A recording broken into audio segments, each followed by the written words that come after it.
मैं पनाह चाहता हूँ अल्लाह तबारक व तआला की शैतान मरदूद के शर से। अल्लाह के नाम से शुरू जो बड़ा मेहरबान निहायत रहम फरमाने वाला है। अपने रब के नाम से पढ़ें जिसने सबको पैदा किया, इंसान को खून बस्ता से पैदा किया। पढ़िए और आपका रब सबसे बड़ा करम करने वाला है, जिसने कलम से सिखाया, इंसान को सिखाया जो वो ना जानता था। सदक़ल्लाहुल अज़ीम। तेरा फ़कीर हूँ मौला, इस एहतमाम से दे। तेरा फ़कीर हूँ मौला, इस एहतमाम से दे। तेरा फ़कीर हूँ मौला, इस एहतमाम से दे। मोहम्मद अली फातिमा के नाम से दे।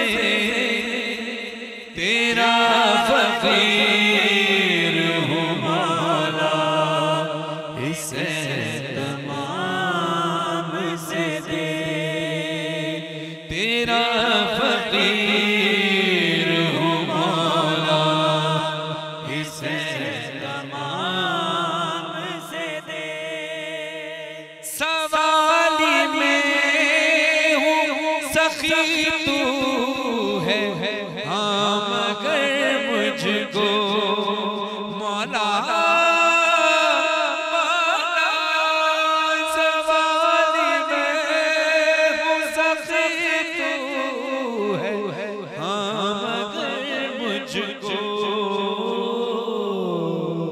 नजफ से सावरा से करबला से शाम से दे। मोहम्मद अली फातिमा के नाम से दे। तेरा फ़कीर हूँ मौला, इस एहतमाम से दे। रिदाए फातिमा ज़हरा में शान कर मौला, मौला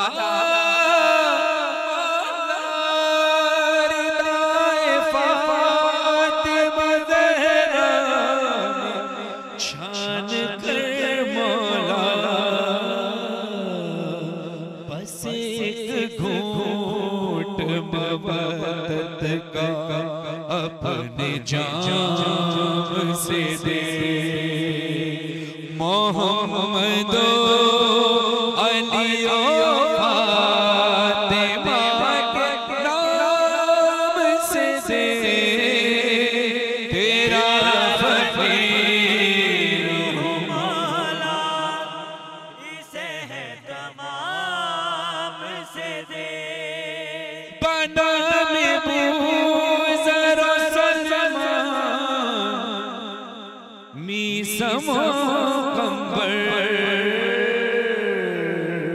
सनद गुलामी की दे दे, किसी भी नाम से दे। मोहम्मद अली फातिमा के नाम से दे।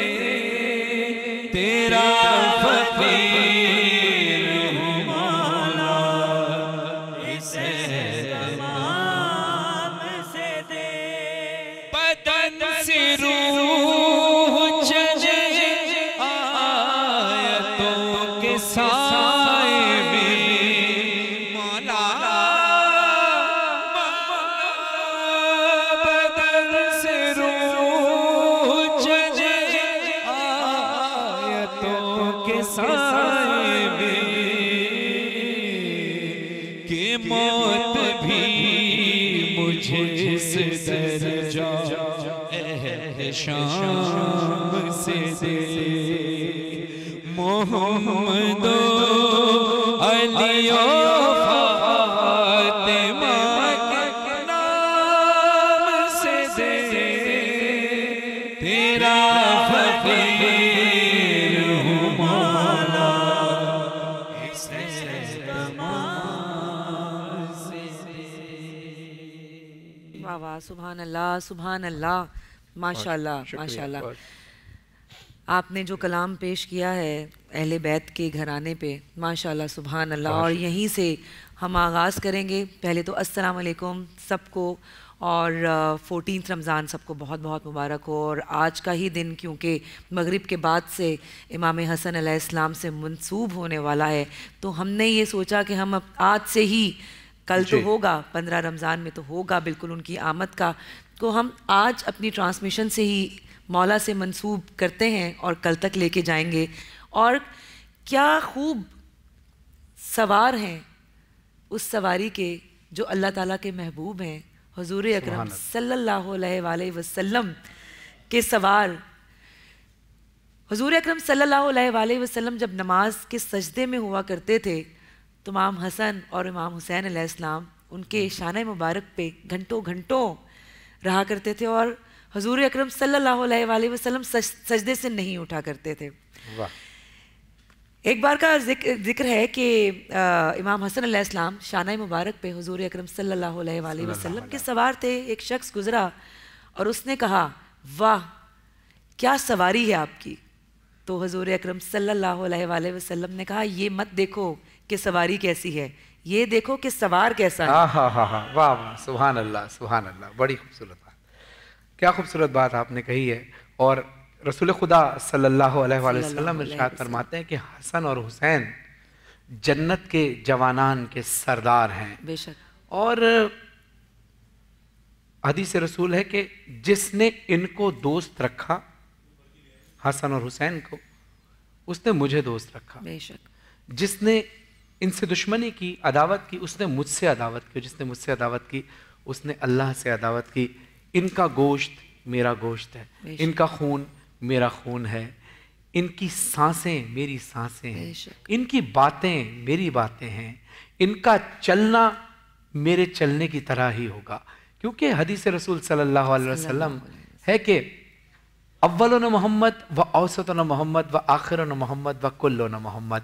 हमारा अव्वल भी मोहम्मद, दरमियाना भी मोहम्मद, आखिर भी मोहम्मद, हम सब के सब मोहम्मद हैं। यानी जो किरदार तुम्हें मुझ मोहम्मद सल्लल्लाहु अलैहि वसल्लम में मिलेगा वो तुम्हें मेरी औलाद में भी मिलेगा। और इंशाअल्लाह मगरिब के बाद इमाम हसन अलैहिस्सलाम की आमद की शब लग जाएगी। और फिर वो बात याद आ जाती है कि जहाँ रसूल खुदा सल्लल्लाहु अलैहि वसल्लम इरशाद फरमाते हैं कि ये वो मेरा बेटा है, इमाम हसन की तरफ इशारा करके कहते हैं ये वो मेरा बेटा है जो 2 बड़े गुरोह में सुलह कराएगा, और बिल्कुल उसी तरह जिस तरह से सुलह हुदैबिया हुई। और इमाम हुसैन अलैहिस्सलाम की तरफ इशारा करके कहा मेरे बाद मेरा दीन ये बचाएगा, अपना सर कटाएगा और अपना घर लुटाएगा। बेशक बेशक। और मौला के कहे हुए बहुत से अक़वाल हैं, लेकिन उनमें से मैं एक अभी कहना चाहूँगी। इमाम हसन अलैहिस्सलाम का फरमान है, जो शख्स दुनिया को महबूब रखता है उसके दिल से आखिरत का खौफ ख़त्म हो जाता है। माशाअल्लाह। और फरमाया मोमिन ज़िंदगी में आखिरत का सामान जमा करता है और काफिर उसी दुनिया की चंद रोज़ा लज्जत में मगन रह जाता है। वाह वाह। और जिस तरह से आपने बड़ा खूबसूरत कौल इमाम हसन अलैहिस्सलाम का बयान किया, यहीं इसी से रिलेट मैं एक कौल इमाम हसन अलैहिस्सलाम का आप सबकी समाअत की नज़र करता हूँ कि इमाम हसन अलैहिस्सलाम का इरशाद पाक है कि लोगों को हलाक करने वाली चीज़ें 3 हैं, तकब्बुर, हिरस और हसद। अगर ये तीनों चीज़ें किसी इंसान के अंदर पाई गई तो गोया वो हलाक हो गया, वो ज़िंदा रहते हुए भी मुर्दा है। और जिसके अंदर ये चीज़ें नहीं पाई गई तो उसका जिक्र उसके मरने के बाद भी होगा। क्योंकि जैसे हम अक्सर कहते हैं ना कि पैसों की इन्वेस्टमेंट करते हैं, मुस्तकबिल में काम आएगा, प्रॉपर्टी ले लेते हैं, मुस्तकबिल में काम आएगी, बच्चों की परवरिश करते हैं, बच्चे बड़े होके हमारा सहारा बनेंगे। ये इन्वेस्टमेंट अपने किरदार की भी करनी चाहिए कि जब हम इस दुनिया से चले जाएं तब भी हमें अच्छे अल्फाजों में याद किया जाए। बिल्कुल। और आज अपनी ट्रांसमिशन में बिल्कुल जिक्र करते रहेंगे टिल एंड, जब तक हमारी ट्रांसमिशन ख़त्म नहीं हो जाती। हम इमाम हसन अलैहिस्सलाम की आमद पे सबको मुबारकबाद पेश करते हैं और इसी को आगे लेके चलेंगे इंशाल्लाह। लेकिन छोटे से ब्रेक की तरफ जा रहे हैं, हमारे साथ ही रहिएगा।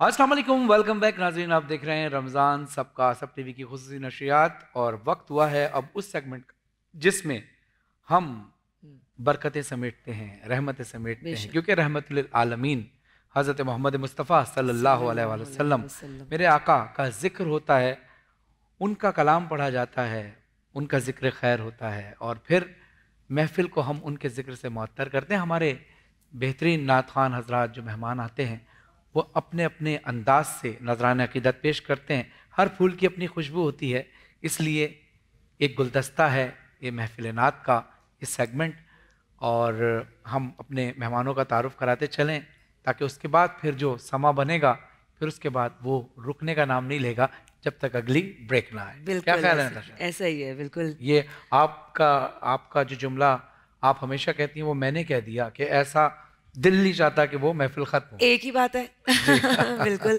तो हमारे साथ हमारे जो आज पहली बार हमारी ट्रांसमिशन में हमें ज्वाइन किया है नात ख़्वां हैं सैयद मोइन फरीद साहब। अस्सलाम वालेकुम, कैसे हैं आप? ठीक ठाक हैं? रमज़ान मुबारक आपको बहुत। Thank you so much for joining us. और दूसरी तरफ हमारे बेहतरीन सीनियर नात ख़्वान जनाब हसन अयाज जाफरी साहब मौजूद हैं। अस्सलाम वालेकुम। वालेकुम अस्सलाम। कैसे मिजाज है? ठीक ठाक? आप सब खैरियत से हैं? शुक्र अल्हम्दुलिल्लाह। माशाल्लाह बड़ी अच्छी रौनकें लगी हुई हैं जी। आज हमारे, और 14 दिन गुजर गए पता नहीं चला। माशाल्लाह। यानी आधा रमजान ऑलमोस्ट हो गया है। देखिए कब से सोचते थे रमजान आएंगे और अब तो जाने का नाम। क्या बात है। और हसन भाई आपने जो माशाल्लाह कलर आज पहना हुआ है ये खुशी का समा पेश कर रहा है। कल इमाम हसन का जो सिलसिला है उस हवाले से ट्रांसमिशन। वाह वाह वाह, माशाल्लाह। तो क्योंकि हमारे जो आज गेस्ट हैं हमारे इस सेगमेंट में सैयद मोइन फरीद साहब, आपसे मैं रिक्वेस्ट करूंगी कि आप कलाम से शुरू कीजिए, फिर उसके बाद ये हैं हमारे पास माशाल्लाह कलाम को आगे कंटिन्यू करने के लिए। जी बिस्मिल्लाह रहमान रहीम। जज़ाकल्लाह। सल्ले अला नबीना सुभान अल्लाह। सल्ले अला मुहम्मदिन सल्ले अला करीमना सल्ले अला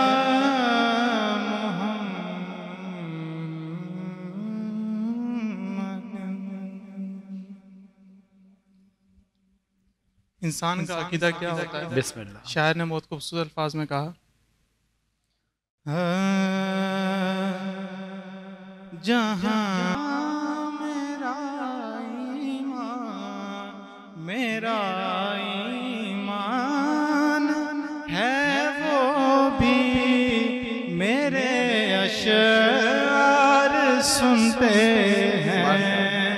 मेरा ईमान है वो भी मेरे अशआर सुनते हैं। जहाँ भी हो वहीं से दो सदा सरकार सुनते हैं। माशाल्लाह माशाल्लाह सुभान अल्लाह। जज़ाकल्लाह जज़ाकल्लाह। जी हसन भाई। माशाल्लाह बहुत अच्छी नात पढ़ी आपने। और एक नात मैंने किसी ट्रांसमिशन में पढ़ी जी अपनी पिछली जी नशिस्त में, तो उसके कुछ 2 अशार नए पढ़ देता हूँ आज मैं। जी जी बिस्मिल्लाह। जिस पे आका मेरा मेहरबान हो गया, जिस पे आका मेरा मेहरबान हो गया। वाह वाह। जिस पे आका मेरा मेहरबान हो गया, वो ज़मीं से उठा, वो ज़मीं से उठा आसमान हो गया। जिस पे आका मेरा मेहरबान हो गया, मैंने लब पर सजाई जो नाते नबी,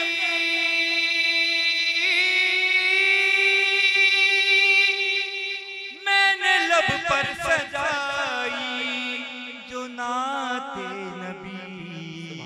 मुझ पे मेरा खुदा मेहरबान हो गया, मुझ पे मेरा खुदा मेहरबान हो गया।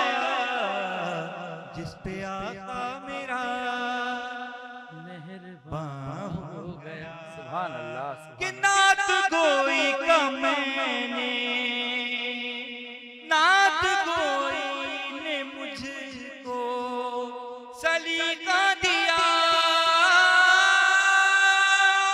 क्या बात। नात वाह वाह गोई वाह। ने मुझको सलीका दिया। मुनफरिद मेरा तर्ज़े बयान हो गया, सुभान अल्लाह। मुनफरिद मेरा तर्ज़े बयान हो गया। जिस पे आका मेरा मेहरबान हो गया, तो वो ज़मीं से उठा, वो ज़मीं से उठा आसमान हो गया। माशाअल्लाह। सुभान क्या अल्लाह, बात है। सुभान अल्लाह। जज़ाकल्लाह। सुभान अल्लाह माशाअल्लाह। अभी इसी महफिल की बिल्कुल रूहानियत का फ़ायदा उठाते हुए बिल्कुल जिस महराज पे आप दोनों ने महफिल को पहुंचा दिया है, अब लफ्ज़ महराज आया तो शब महराज के हवाले से कलाम को चंद अशआर पेश करूं।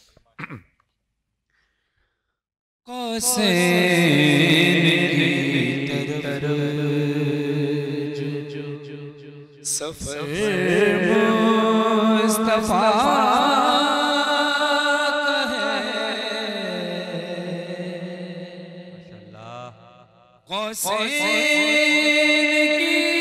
की तरफ जो सफर मुस्तफा का है, महबूब से मिले ये इरादा खुदा का है। महबूब से मिले ये इरादा खुदा का है। पहुंची वहाँ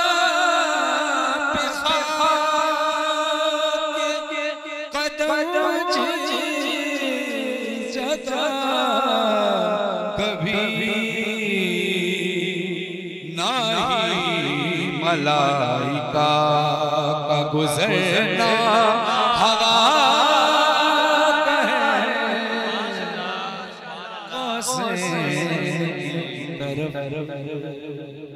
अब देखिए, हम जब अपने घर में जाते हैं तो जाहिर है जूते पहनकर जाते हैं। जब घर में जाते हैं तो जूते घर से बाहर नहीं उतारते। जिस घर का मालिक होता है वो जूते लेके घर में जाता है। अब शेर समाज फरमाइए, अल्लाह कहता है ए रसूल सल्लल्लाहु अलैहि वसल्लम, आप मेरी तरफ आइए तो नालैन समेत आइए। सुभान अल्लाह। अब ये बात ज़हन में रखकर शेर समाज फरमाने का शेर मेदी साहब लिखते हैं,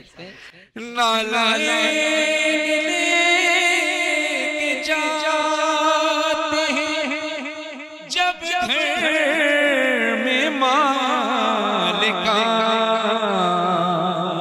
साबित हुआ कि अर्श भी घर मुस्तफा क्या कहने, अर्श भी घर मुस्तफा कहे। और देखिए मौजज़ा, देखिए इंसानी अक्ल हैरान रह जाती है, दुनिया हैरान रह जाती है कि रसूल खुदा सल्लल्लाहु अलैहि वसल्लम अल्लाह से मुलाकात के लिए महराज पर गए। और ये कोई पहली मंजिल, घर की दूसरी मंजिल, तीसरी मंजिल नहीं, महराज यानी वो सिदरतुल मुंतहा से भी आगे जहां जिब्रील के पर भी जल जाते हैं। अब इतनी दूर आप अपने घर से फर्स्ट फ्लोर पर, ग्राउंड फ्लोर से फर्स्ट फ्लोर पर भी जाएं तो एक वक्त लगता है, लेकिन यहां देखिए वक्त कैसा रुका रहा या ठहरा रहा, या रफ्तार कैसे तेज थी। समाज फरमाइएगा कि जंजीर दर्द भी हिलती थी, बिस्तर भी गर्म था, ठहरा था वक्त यूं कि सफर मुस्तफा का है। सुभान अल्लाह। मेराज का एक और ही मौज़ा, रसूल खुदा सल्लल्लाहु अलैहि वसल्लम को क्या खूबसूरत तोहफा अल्लाह ने अता किया।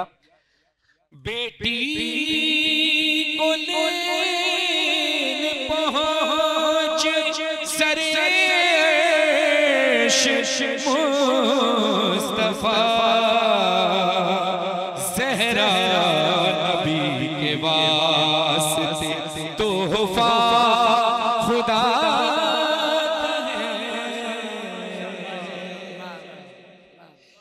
फरहान नात अशहर की शायरी, हम दोनों बे खास करम सैयदा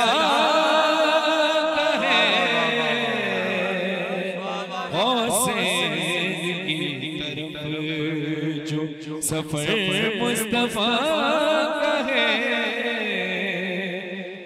महबूब से मिले ये इरादा खुदा का है।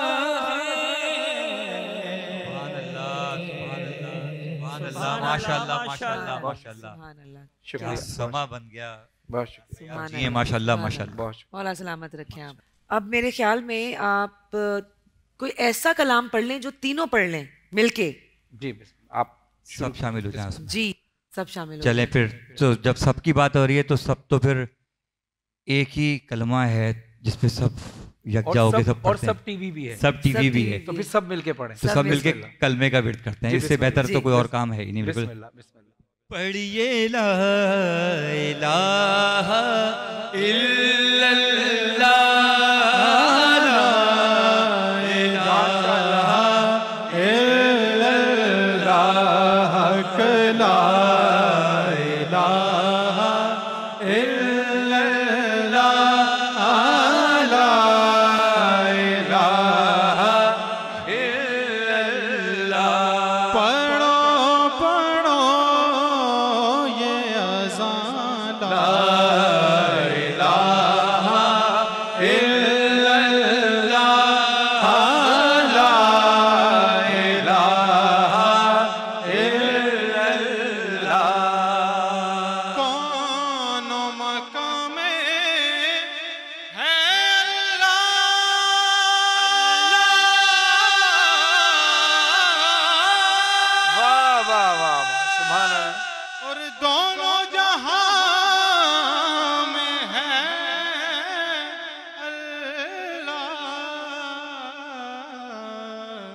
जिस्म में जान में है वाह वाह वाह ला ला इलाहा इल्लल्लाह ला इलाहा इल्लल्लाह ला इलाहा इल्लल्लाह। यही तो खास है पहचान हम मुसलमान की, यही तो खास है पहचान हम हर मुसलमान की। मुसलमान की। माशाअल्लाह। नमाज रोजा अज़ान ला इलाहा इल्लल्लाह ला इलाहा इल्लल्लाह ला इलाहा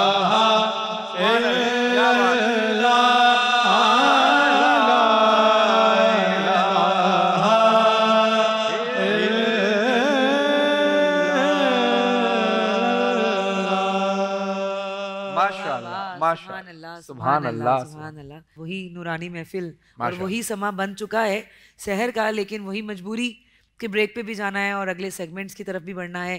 थैंक यू सो मच, बहुत शुक्रिया आपका। Thanks for coming. और Thank you. Thank you Thank you Hasan so भाई, बहुत शुक्रिया। और बढ़ते हैं एक ब्रेक की तरफ, आप हमारे साथ ही रहिएगा।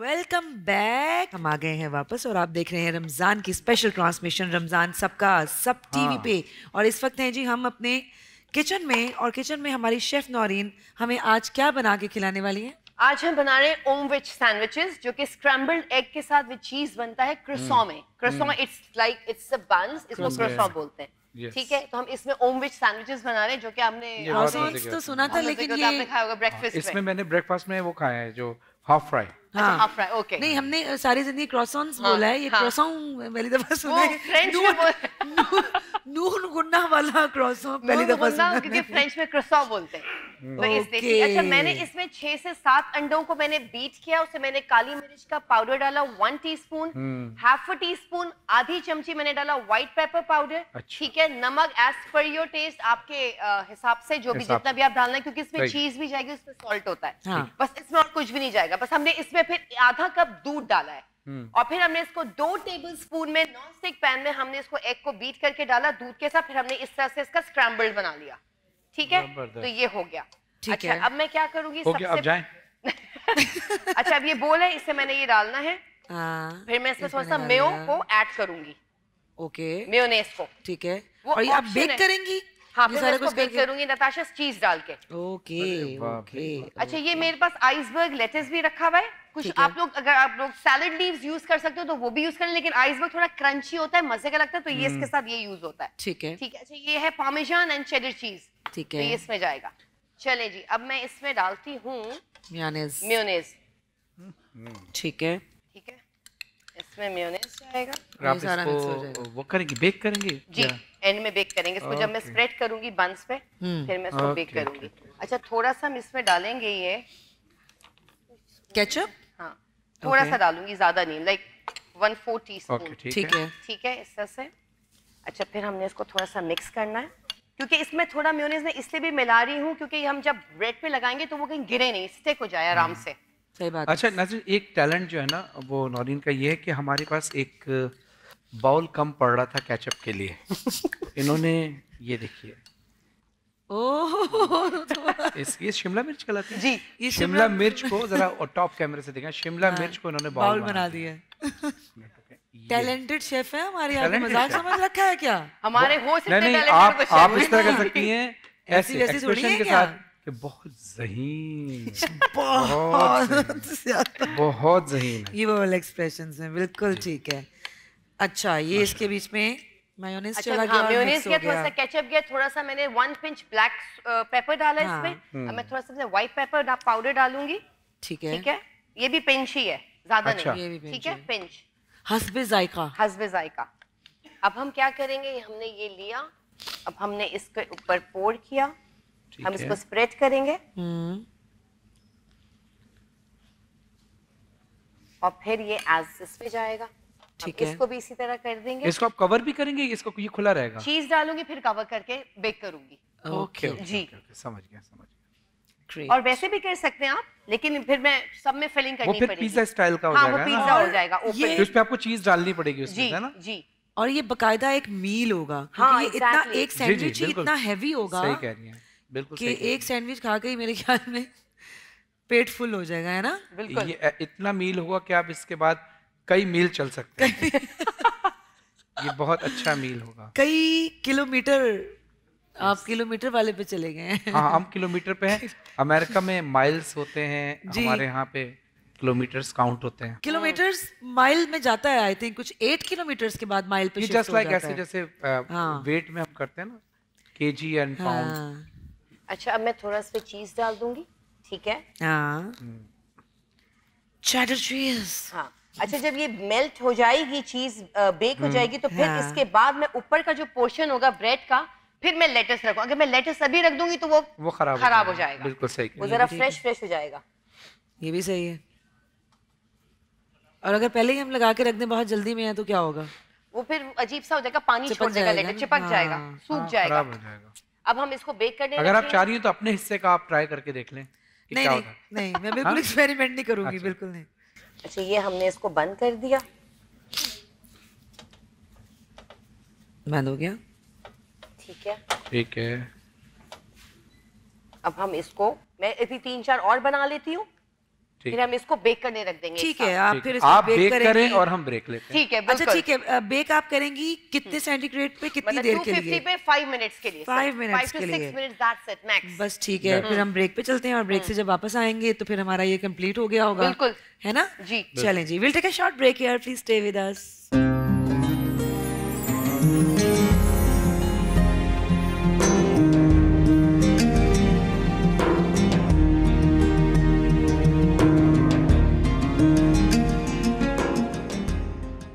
अस्सलाम वालेकुम, वेलकम बैक नाज़रीन। आप देख रहे हैं रमज़ान सबका, सब टीवी की खुसूसी अफ्तारी नशरियात।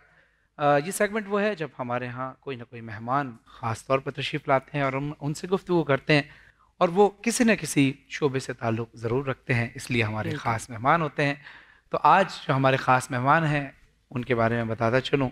बेहतरीन मुक़र्रिर हैं, राइटर हैं, तहतुल लफ्ज़ के माहिर हैं और साथ साथ ही मुख्तलिफ़ TV चैनल्स पर मेज़बानी के फ़राइज़ भी अंजाम देते हैं। उर्दू अदब से ख़ास लगाव रखते हैं। हमारे मेहमान हैं जनाब हुरैरा खान साहब। अस्सलाम वालेकुम। वालेकुम अस्सलाम। अस्सलाम वालेकुम। अल्हम्दुलिल्लाह, वालेकुम अस्सलाम। आप कैसे मिजाज हैं? ठीक है, सेहत ठीक, तबीयत ठीक? अल्हम्दुलिल्लाह। माशाल्लाह। रमजान मुबारक आपको। खैर बहुत। मुबारक आप दोनों को। आपको बहुत बहुत मुबारक हो माशाल्लाह। बहुत शुक्रिया। सबसे पहले तो कि आप हमारी ट्रांसमिशन में तशरीफ़ लाए, और ज़ाहिर है आपका भी यही एक्सपीरियंस रहा है जो हम इस वक्त फ़राइज़ सर अंजाम दे रहे हैं। हाँ बिल्कुल। क्योंकि अभी आजकल जो माशाल्लाह आप ट्रांसमिशंस कर रहे हैं इस यानी इस रमज़ान में, अभी इस रमज़ान में ट्रांसमिशंस तो नहीं, हाँ अलबत्ता उनके कंटेंट के ऊपर मैं बहुत तवज्जो दे रहा हूँ और Okay. कंटेंट पे गौर भी कर रहा हूँ। माशाल्लाह। और कंटेंट के हवाले से चूँकि हमारे यहाँ सबसे ज़्यादा मसला जो है वो कंटेंट का ही है। बिल्कुल ऐसे ही जी ज़रूरी हाँ। है। तो कंटेंट को मैं फ़ौक़ियत यूँ समझता हूँ कि अगर आप एक ट्रांसमिशन घर में बैठ के भी करें और आपका कंटेंट उसके ऊपर जानदार है, जी। तो आपकी ट्रांसमिशन मेरा ख्याल है कि बड़ी घर बड़ी से- ट्रांसमिशंस के टक्कर पे आ बिल्कुल सकती सही है। फरमा रहे हैं वो भी देखी जी हाँ, जाएगी। बिल्कुल सही फरमा रहे कंटेंट का वाकई, और वो रमज़ान ट्रांसमिशन है क्योंकि तो रमज़ान के ही पॉइंट ऑफ व्यू से पूरे सेगमेंट्स होने चाहिए ट्रांसमिशन के अंदर, और आप कंटेंट देख रहे हैं। आपको क्या लगता है कि नॉर्मली जितनी भी ट्रांसमिशंस अभी डिफरेंट चैनल्स पे आपको पता है हर साल ही रमज़ान में दिखाई जाती हैं, आपको कहाँ लगता है कि अभी हमारी ट्रांसमिशंस में कहाँ कमी है कंटेंट की? अल्लाह अकबर, ये आपने एक ऐसा सवाल किया है कि मैं कमी तो नहीं अलबत्ता कमियां बता सकता हूँ। हाँ हाँ ज़रूर बताएं, बताएं, ताकि बिल्कुल। लेकिन बताएं ताकि सब इस्लाह कर सकें। असल में हमारे यहाँ जो सबसे पहली चीज़ है जो अभी तक रमज़ान ट्रांसमिशन में मिसिंग है, वो आपसे तो हटके माशाल्लाह और आपसे भी, क्योंकि आपकी फरहान भाई की और आपकी जो उर्दू है और जो जिस तरह की अदायगी है उसमें तो कोई शक नहीं है, लेकिन मेरा दिल उस वक्त दुखता है कि जब कोई भी इंसान कोई एक स्क्रिप्ट देता है, कोई इंट्रोडक्शन देता है, कोई कंटेंट देता है, वो जिस मेहनत से लिखता है, आप उसी खुलूस नियत के साथ उन लफ्जों का, उन अल्फाज का जो निचोड़ तोड़ मड़ोड़ के और वो जो सारी चीजें होती हैं, हमारे उस्ताद साहब एक जुमला कहते थे कि हम उस माशरे में रहते हैं कि जहाँ पे गलत को अभी तक गलत पढ़ा जाता है। हाँ, बिल्कुल सही कहा, बिल्कुल सही, बहुत सारी चीजें गलत सारी। तो ये जो तलफ़ुज़ है ये एक ऐसी सबसे बड़ी कमी है और एक ऐसी चीज है कि जो सुनने वाले के मैं समझता हूँ कानों में तकलीफ देती है। तो अगर ये एक चीज आज हमारे रमजान ट्रांसमिशन में मैं देख रहा होता हूँ, बहुत सारे होस्ट हैं, अल्लाह उनको कामयाबी दे, लेकिन मैं ये समझता हूँ कि उनको अपने तलफ़ुज़ के ऊपर बड़ा काम करना चाहिए। अच्छा, ये बात अभी हम थोड़ी देर पहले ब्रेक में ये वाली बात हो रही थी।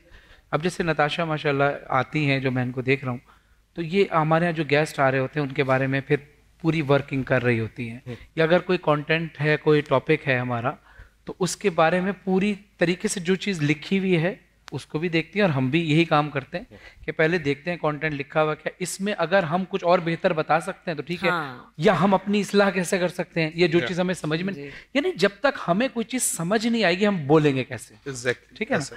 तो यही कोशिश होनी चाहिए सभी की, और बहुत सारे लोग अच्छा भी करते हैं। आप मेरे ख्याल से शायद आप उन लोगों की तरफ कर रहे हैं मैं जिनको बेहतरी की जरूरत है। इशारा कर रहा हूँ कि जिनको इस पे जरूरत है, अभी बहुत सीखने की जिनको जरूरत, बल्कि हम तो खुद को भी अभी कहते हैं कि हम खुद तिफले मकतब हैं, और ये सीखने का मरहला तो इंसान की आखिरी मेरी सांस तक नजर रहता है। में जो एक मेजबान है, मेजबान कोई एक रोबोट नहीं है कि जो हमेशा एक स्क्रिप्ट के ऊपर ही चले। मेजबान के पास अपना एक सेंस है, अपने पास अल्फाज का जखीरा मौजूद है, वो जुमलों का चुनाव, वो उतार चढ़ाव, वो सारी चीजें जो मैं समझता हूँ कि उन्हें खुद से भी उसे इम्प्रोवाइज करना चाहिए। और होता है, पहली बात तो ये है कि जो होस्ट होता है ना, जो एक ट्रांसमिशन को लेके चल रहा है, वो हमेशा अपना फिलबदी ही बोलता है।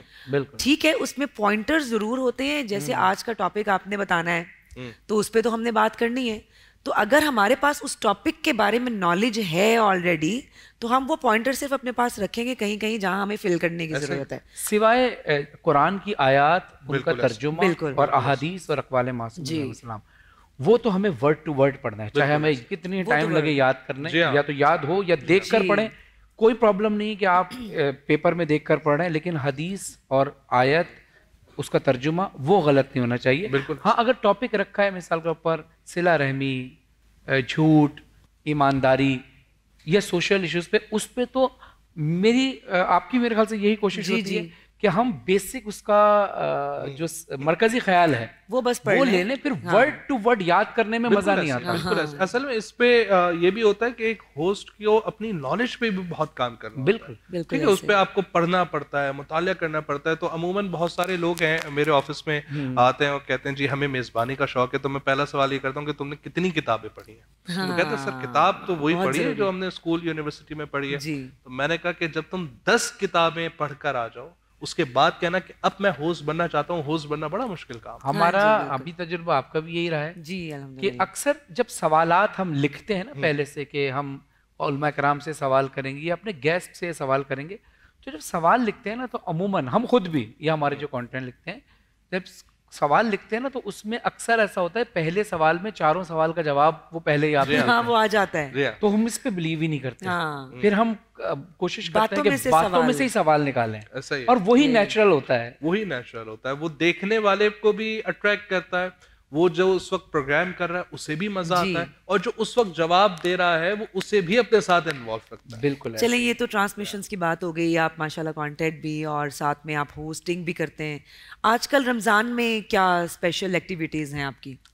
आजकल रमज़ान में तो सबसे पहले इबादत खुदा, बेशक वो सबसे पहले ही। हाँ, इससे पहले कि कोई एक क्लिप पता चला कि नहीं, ये तो रमजान हो ना हो, ये तो अपनी जगह है ही है, लेकिन इसके अलावा सबसे पहले ही है। इसके अलावा चीजों को कैसे मैनेज कर रहे हैं? मेरा रूटीन है वो बड़ा खतरनाक है, और मैं ये सोचता हूँ कि मैं उसको किस तरह मैनेज कर रहा हूँ, बस अल्लाह ही करवा रहा है। अच्छा, क्या है? क्योंकि मेरी पिछले 10 सालों से एक आदत है, वो ये कि मैं रात को 3 बजे सोऊं या रात को 3:30 बजे सोऊं, मुझे 5 बजे मेरी आंख खुल जाती है सुबह। माशाल्लाह, ठीक है। और उसके बाद फिर चहल कदमी चहलकदमी, नमाज वगैरह से फारिग होकर डॉट 6:30 बजे मुझे घर से निकलना है। अच्छा। मैं अपने एक दफ्तर पहुंचता हूँ, वहाँ पे मेरा 10 बजे तक का टाइम है। वहाँ से निकला तो फिर मैं पढ़ाता हूँ कुछ प्राइवेट इंस्टीट्यूशंस में।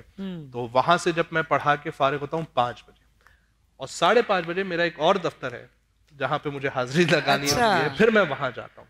अच्छा। वहाँ से फारिग होने के बाद वहाँ से मेरा शेड्यूल खत्म होता है रात 10 बजे, और 10 बजे के बाद कोई ना कोई मीटिंग, कोई ना कोई चीज, कोई ना कोई इस तरह की एक्टिविटी निकल आएगी। जी हाँ, कि मुझे घर पहुंचते पहुंचते 2 बज जाएंगे।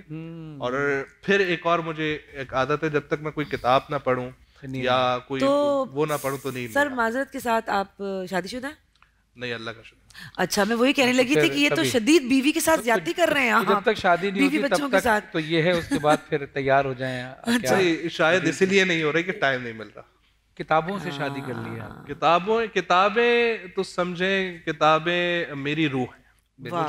मुझे जॉन एलिया आजकल के जमाने में किसी के मुंह से सुन के मुझे बहुत ही कोई खुशी हो जॉन रही एलिया है। का मुझे ये मिसरा बहुत पसंद है कि तुम्हें मुझे अगर गलती हो जाए तो माफ कीजिएगा कि मेरे कमरे को सजाने की तमन्ना है तुम्हें, मेरे कमरे में किताबों के सिवा कुछ भी नहीं। वाकई में मेरे कमरे में मैं कह सकता हूँ कि वाकई में मेरे कमरे में किताबों के सिवा इल्म तो इंसान की ज़ाहिर है, इल्म तो इंसान को हासिल करते रहना चाहिए। और मौला अली अलैहिस्सलाम का कौल है ना कि अपनी जहालत के इदराक को इल्म कहा जाता है। वाह, बेशक। यानी मुझे ये पता हो कि मुझे क्या नहीं पता। बल्कि आप जो बात कर रहे हैं ना, मेरी अपनी ऑब्जर्वेशन है ये ऐसी, हमारा रूटीन वैसे ऑड रहता है, लेकिन जब इस तरह के रूटीन में हम आ जाते हैं ना तो बहुत अच्छा हो जाता है। क्या मैं ये समझता हूँ कि अगर इंसान, क्योंकि अब मुश्किल है इस दौर में जिस तरह के सारे मामलात हैं, इंसान इशा की नमाज पढ़ के सो जाए, ठीक है, और तहज्जुद वाला जो टाइम जो कुदरत ने रखा है उस टाइम पे आप उठ जाएं। अब आप सोचेंगे तो सिर्फ 6 घंटे हुए, तो ये 6 घंटे उस 12 घंटे पर भारी हैं कि जो आप दिन में सो रहे हैं। अच्छा, वो जो आप तहज्जुद के टाइम पे उठते हैं, ये वो टाइम है जब आप इबादत करके नमाज शब आपने पढ़ी और नमाज फर्ज से पहले तक, ऐसा टाइम है जिस पे अल्लाह तख्लीक अता करता है, यानी आपके दिमाग में तख्लीक हो जाए किसी भी शोबे का। फरमान भी इस पे याद आया कि दिन में रिज़्क़ को तलाश करो तो रात में राज़िक को तलाश करो। हाँ, ये इसमें तो बड़ी आप किसी भी शोबे से, आप शायर हैं, हम पढ़ने वाले हैं, जैसे हम तर्ज बनाते हैं या हम कोई कलाम की तख्लीक के लिए बैठते हैं, तो वो सबसे बेस्ट टाइम है, सबसे बेस्ट टाइम है। और दिन में आप रिस्क के लिए तलाश के लिए निकले, और यकीन करें वो जो 6 घंटे हैं ना, वो इतना फ्रेश करते हैं आपको कि अगले उस टाइम तक आप। सर यूनिवर्सिटी में क्या पढ़ा रहे हैं आप, सब्जेक्ट्स क्या? मैं सबसे पहले तो उर्दू पढ़ाता हूँ, ठीक है, मुझे बहुत पसंद है। उसके अलावा कुछ आर्ट्स के सब्जेक्ट हैं, जैसे एक्टिंग है, डायरेक्शन है, story telling and script writing है, तो ये मेरी स्पेशलिटी है जो मैं पढ़ाता हूँ। अच्छा। वरना अगर मुझसे पूछेंगे तो मैं फलसफा बड़ा अच्छा पढ़ाता हूँ, लेकिन अनऑफिशियल। तो आज इसका मतलब है कि हमारे पास जो हमारे गेस्ट हैं वो हमारे नेक्स्ट सेगमेंट को जज करने के लिए बहुत ही उम्दा, बल्कि आपसे तो बड़ा फायदा होगा। हाँ, आज आपसे हम बड़ा फायदा, 2 जज हमारे पास होंगे। आप कभी तजुर्बा में शामिल हो जाएगा तो हौसला अफजाई भी होगी तुम्हारे। जी हाँ, तो ये मेरे ख्याल में उस सेगमेंट को जज करने के लिए बहुत अच्छा, बेहतरीन। बल्कि आप होंगे, आप भी जज करेंगे, हसन अयाज जाफी साहब भी होंगे, तो बड़ा अच्छा आज जजमेंट का मजा आएगा। जरूर। अच्छा हुरैरा भाई, बात ये कि आज का जो हमारा टॉपिक है, आज भी और कल भी इंशाअल्लाह होगा, वो इमाम हसन अलैहिस्सलाम से मंसूब है। तो इमाम हसन अलैहिस्सलाम की सीरत के हवाले से कुछ गुफ्तगू फरमाएं, ताकि उनका जिक्र हो जाए तो महफिल तमाम हो जाती है, उनके जिक्र के बगैर तो महफिल ही है। सुभान अल्लाह। सर, आपने बात ऐसी की है कि ज़बान बहुत छोटी है और ज़ात बहुत बड़ी है।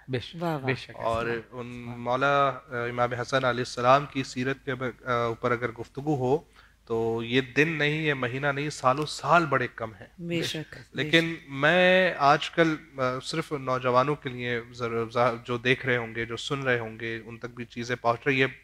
वैसे इमाम हसन अलैहिस्सलाम की ज़िंदगी के बहुत सारे पहलू हैं, उनकी पूरी ज़िंदगी से हमें, बल्कि मैं समझता हूँ उनके हर एक पल से, हर एक कदम से, हर एक फैसले से हमें हर कुछ ही सीखने को कुछ ना कुछ मिलता है।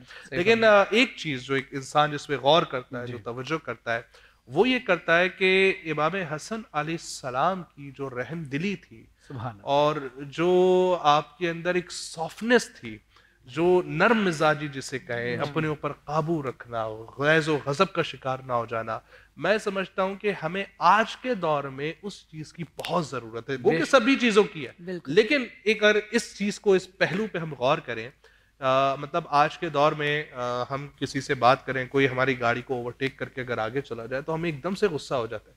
वहीं आप दूसरी तरफ इमाम हसन की सीरत देखें, जो तालीम फरमा रहे हैं, जो चीजें कर रहे हैं, ओहो, मैं तारीख के मैं उन वाकयात में इस वक्त चला गया हूँ कि मतलब इमाम हसन की वसीयत कि भाई मेरे जनाजे के ऊपर मुसलमानों का खून ना बहे, कोई भी ऐसी चीज नहीं हो।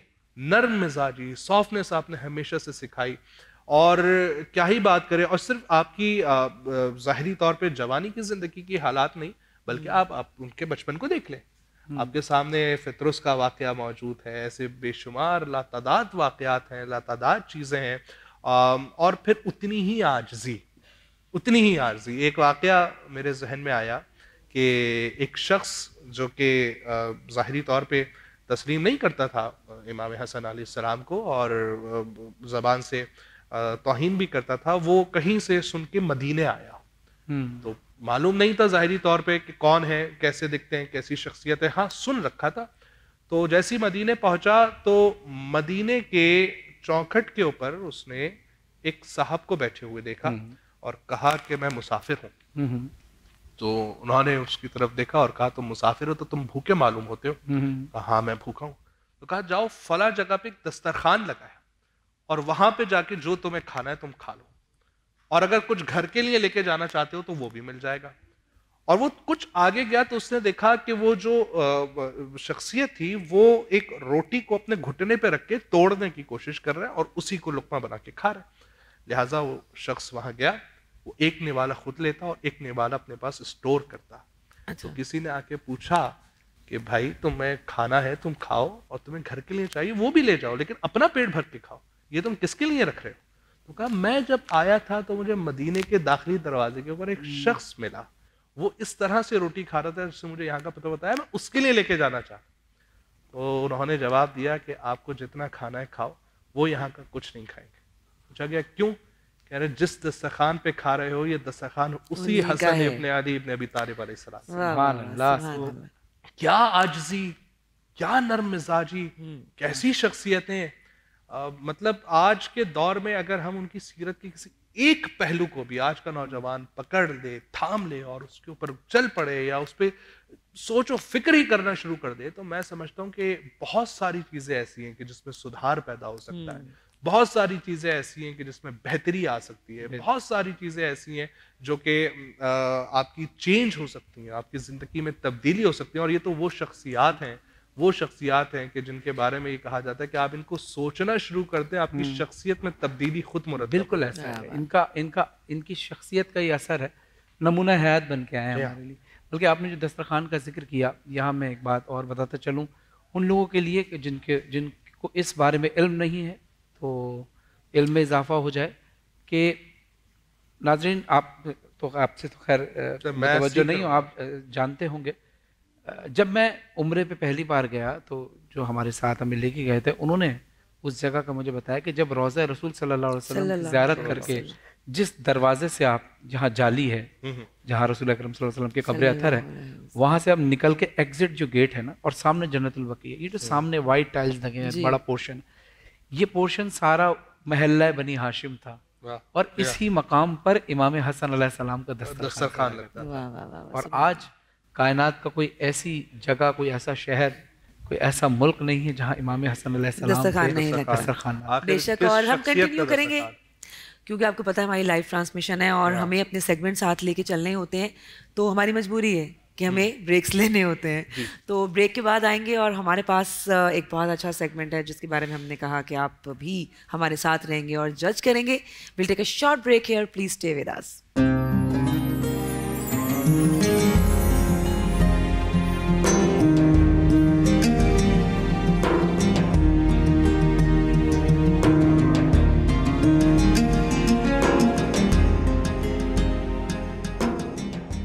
अस्सलाम वालेकुम, वेलकम बैक नाज़रीन। आप देख रहे हैं रमज़ान सबका सब टीवी की खुसूसी अफ्तारी नशरियात। अब वक्त हुआ है तकरीरी मुकाबले का, बिल्कुल, जिसमें हमारे पार्टिसिपेंट आते हैं उनको एक मौजू दिया जाता है और उस मौजू पर वो तकरीर करते हैं और हमारे जजेस जो हैं उस पे हम अपनी राय देते हैं, लेकिन जजेस फैसला करते हैं। लेकिन आज हमारे हसन अयाज जाफरी साहब जो रोज़ हमारे जज होते हैं वो तो अपनी जगह सुप्रीम जज मौजूद हैं, और हमारे साथ आज जो हमारे ख़ास मेहमान हैं जी बिल्कुल हुरैरा खान साहब, माशाल्लाह आज आपकी मौजूदगी तो इस ट्रांसमिशन में इंशाल्लाह मज़ा दोबारा और इस सेगमेंट में तो बहुत ख़ास है आपकी मौजूदगी जी, क्योंकि आपका काम ये है, तो आप जो जज करेंगे मेरे ख्याल में वो बड़ा कुछ मजे की आज चीज़ आपका होगी। तजुर्बा और हसन भाई का तजुर्बा हाँ। दोनों का मिलके इंशाल्लाह आज मजा आएगा। हसन भाई का तजुर्बा तो हर एतबार से ही ज्यादा है। जी नहीं, दोनों हर फूल की अपनी खुशबू होती है। जी नहीं देखिए, मसला ये हो रहा है कि आज आप आएँ और आप मतलब आप इससे वाबस्ता भी हैं,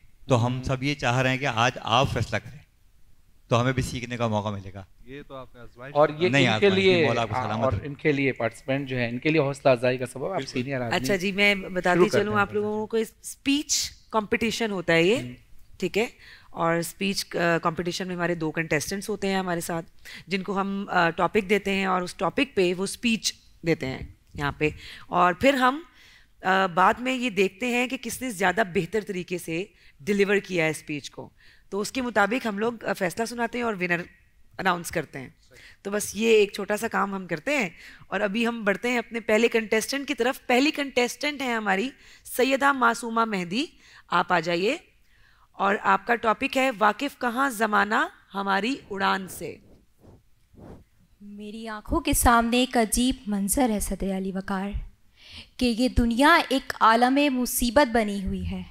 घर से लेके दफ्तर तक हर एक चीज़ बंद है।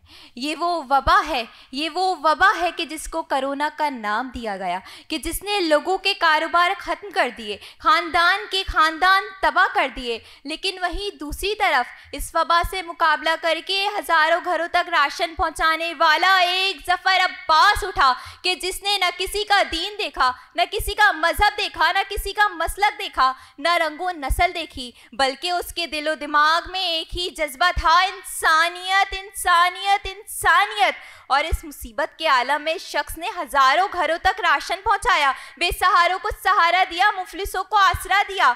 तो वहीं सिर्फ ये मुमलिकत खुदा दादे पाकिस्तान नहीं, बल्कि पूरी दुनिया की तरफ रुक करके हम ये पुकार उठे कि वाकिफ कहाँ ज़माना हमारी उड़ान से, कि कभी धुआं बनकर उन पर्वतों से उड़ते हैं, कभी महक बनकर उन गुलों से उठते हैं, और ये कैंचियाँ क्या रोकेंगी हमारी परवास को। अरे हम परों से नहीं, हौसलों से उठते हैं। कि हाँ सदर अली वकार, जब बात की जाए जंग की, तो एम आला में 1 मिनट 25 सेकंड में दुश्मनों के 5 तैयारों को गिराकर निस्तो नाबूद कर दे। तो मुझे ये कहने दीजिए कि वाकिफ कहाँ ज़माना हमारी उड़ान से। और जब बात की जाए तालीमी शोबे की, तो आरफा करीम रंधावा दुनिया की सबसे कम उम्र सॉफ्टवेयर इंजीनियर बन जाए और लोगों को ये पैगाम दे कि वाकिफ कहाँ ज़माना हमारी उड़ान से। और जब बात की जाए इंसानियत की, तो अब्दुल सत्तार ईदी दुनिया की नंबर 1 एम्बुलेंस सर्विस बनाकर इंसानियत के अलमबरदार बन जाएं। तो मुझे ये कहने दीजिए कि वाकिफ कहाँ ज़माना हमारी उड़ान से। और जब बात की जाए जुर्रत और शुजात की, तो पेशावर के आर्मी पब्लिक स्कूल में 150 बच्चों की शहादत के बाद वो स्कूल दोबारा खुले, वहाँ तालीम और तरबियत का सिलसिला यूं ही जारी और सारी रहे। तो फिर मैं ये कहने पे मजबूर हूँ कि वाकिफ कहाँ ज़माना हमारी उड़ान से, वो और थे जो हार गए आसमान से। आपकी समातों का शुक्रिया। Very nice, very nice. अब दरख्वास्त करूंगा दूसरे मुकर्रर जनाब सलमान शेख साहब से कि तशरीफ लाइए। टॉपिक क्या है इनका? हाँ, टॉपिक इनका है हमारा खून भी शामिल है तज़ीने गुलिस्तान में। एक जनाजे की तरह घर से बरामद होकर अश्क भी आँख की बुनियाद हिला जाता है, जिनकी आँखों में नज़र आती है जीने की उमंग। ऐसे लोगों को यहाँ मार दिया जाता है, ऐसे लोगों को यहाँ मार दिया जाता है। कि सदर अली वकार कि जब 16 दिसंबर की सुबह एक माँ अपने लख्ते जिगर को ये सोच कर उठाती है कि उसका बेटा बड़ा होगा, बड़ा होकर फ़ौज में जाएगा और इस वतन अजीम पाकिस्तान की खातिर अपनी जान का नजराना पेश करेगा, वो माँ अपने लख्ते जिगर का माथा चूम कर उसे रुखसत करती है। तो दूसरी जानिब आर्मी पब्लिक स्कूल है कि जहाँ बच्चे इल्म की शमा रोशन कर रहे हैं, कि वो बच्चे अपने दिलों में इस वतन अजीम पाकिस्तान की खिदमत का जज्बे लिए परवान चढ़ रहे हैं, कि यकदम मंजर बदलता है कि जिस दरसगाह में पहले साया खुदाए जुलजलाल की सदाएं बुलंद थी, अब गोलियों की तरतराहट से गूंज उठती है, कि जहां लिबास कुछ देर पहले सफ़ेद थे अब सुर्ख हो चुके। देखते ही देखते 100 से जायद इस मुल्क के नन्हे मेहमारों को गोलियों से छलनी कर दिया गया। कोई बाबा बाबा पुकारता रहा तो कोई माँ की सदाएं लगाता रहा, और यूं वो बच्चे खाली के हकीकी से जा मिले और उनके चेहरों पर खिलती हुई मुस्कुराहट यही पैगाम दे गई कि हमारा खून भी शामिल है तज़ईन गुलिस्ता में, हमें भी याद कर लेना चमन में जब बहार आए, हमें भी याद कर लेना चमन में जब बहार आए। कि सदरे अली वकार, जुल्म फिर जुल्म है, बढ़ता है तो मिट जाता है, खून फिर खून है, टपकेगा तो जम जाएगा। फिर हमने देखा कि वो चाहे आर्मी पब्लिक स्कूल में शहीद होने वाले बच्चे हों या जंग में शहीद होने वाले फ़ौजी का हौसला, फिर चाहे वो हिमालय की चोटियों पर सब्ज़ लाली परचम लहराने की ख्वाहिश रखने वाला अली सतपारा हो, या कई जानों की खातिर अपनी जान कुर्बान करने वाला एतजाज़ हसन, फिर चाहे वो जमहूरियत की बका की जंग लड़ने वाली मोहतरमा बेनज़ीर भुट्टो हों, या फिर अपने बच्चों की 2 वक्त की रोटी की खातिर आटे की लाइन में मर जाने वाला निहत्ता बाप, इन सब का लहू यही पैगाम दे गया कि हमारा खून भी शामिल है तज़ईन गुलिस्ता में, हमें भी याद कर लेना चमन में जब बहार आए, हमें भी याद कर लेना चमन में जब बहार आए। आपकी समाअतों का शुक्र। ज़बरदस्त। आप भी यहीं आ जाएं ताकि हम कमेंट्स ले सकें और फिर अनाउंस कर सकें कि कौन जी जजेस कहाँ तक आप हुरैरा साहब, आप पहले तो कमेंट्स बता दें, दोनों में से परफॉर्मेंस, आपको दोनों की परफॉर्मेंस कैसी लगी ये बता दें। दोनों की परफॉर्मेंस बहुत अच्छी थी और पूरी तैयारी के साथ आए थे, पूरी तैयारी के साथ बोले। कहीं कहीं पर कुछ चीज़ें मिस थी, जैसे मासूमा लफ्ज़ उम्र होता है, जब हम एज के हवाले से बात करते हैं तो हम उम्र कहते हैं, और सलमान शेख मुझे थोड़े से कंफ्यूज लगे जब आप एंडिंग की तरफ गए थे और आपने जुमला कहा था कि यही पैगाम दे गई। इसके बाद मुझे वहाँ पे आपका जो फ्लो था आवाज़ का वो थोड़ा सा डगमगाता हुआ लगा। ओवरऑल आपकी सारी चीज़ें और तैयारी बहुत अच्छी थी और बहुत अच्छी तरह से आप दोनों ने परफॉर्म किया, no doubt, very well done, बहुत अच्छे। जी हसन भाई, आप क्या कहेंगे? हाँ, जैसा कि भाई ने कहा, वाक़तन मुझे आज के इस मुकाबले में बड़ा बहुत क्लोज फैसला होगा। आज दोनों ने बहुत ही अच्छा पढ़ा और तमाम बातें अच्छे, वो बातें तो जजेस जो हैं वो नोट ही नहीं करते हैं कि क्योंकि अभी इनको आगे सफ़र तय करना है, तो उससे बेहतर है कि जहाँ तक ये सिलसिला है यहाँ तक बेस्ट है मेरे हिसाब से। मुझे कोई ऐसी कोई ख़ास इतनी बड़ी बात नहीं थी जिसको मैं इनको वाज़ेह निशानी कर सकूँ। ठीक है, ज़बरदस्त। आप क्या कहेंगे? दोनों ने बेहतरीन पढ़ा, लेकिन दोनों ही फंबल हुए थे एक जगह, वो उस पर थोड़ी सी मेहनत करें, लेकिन ये नॉर्मली हो जाता है। लेकिन जब मुकाबले में आप आते हैं तो इसकी भी गुंजाइश नहीं होती, क्योंकि अगर आप एक फंबल करने और दूसरे से ना हो तो उसका प्लस पॉइंट हो जाता है जो आपके साथ दूसरे हैं। इससे भी कभी कभी इंसान तो मासूमा मेहदी का कंटेंट भी बहुत ज़बरदस्त था, और आप जब पढ़ रही थी तो वो दिलों पे असर कर रहा था। आपका लहजा, आपके जो अल्फाज का चुनाव था, जो उसका फ़्लो था, जो उसकी तरतीब थी, यानी जिस तरह कोई कलाम पढ़ा जाता है वो भी उसका भी एक टेम्पो होता है, इस तरह तकरीर का भी एक टेम्पो होता है। बड़ा अच्छा मेंटेन आपने किया हुआ था। और सलमान शेख आपका भी कंटेंट अच्छा था, बस आप ये तो लहजा थोड़ा धीमा था।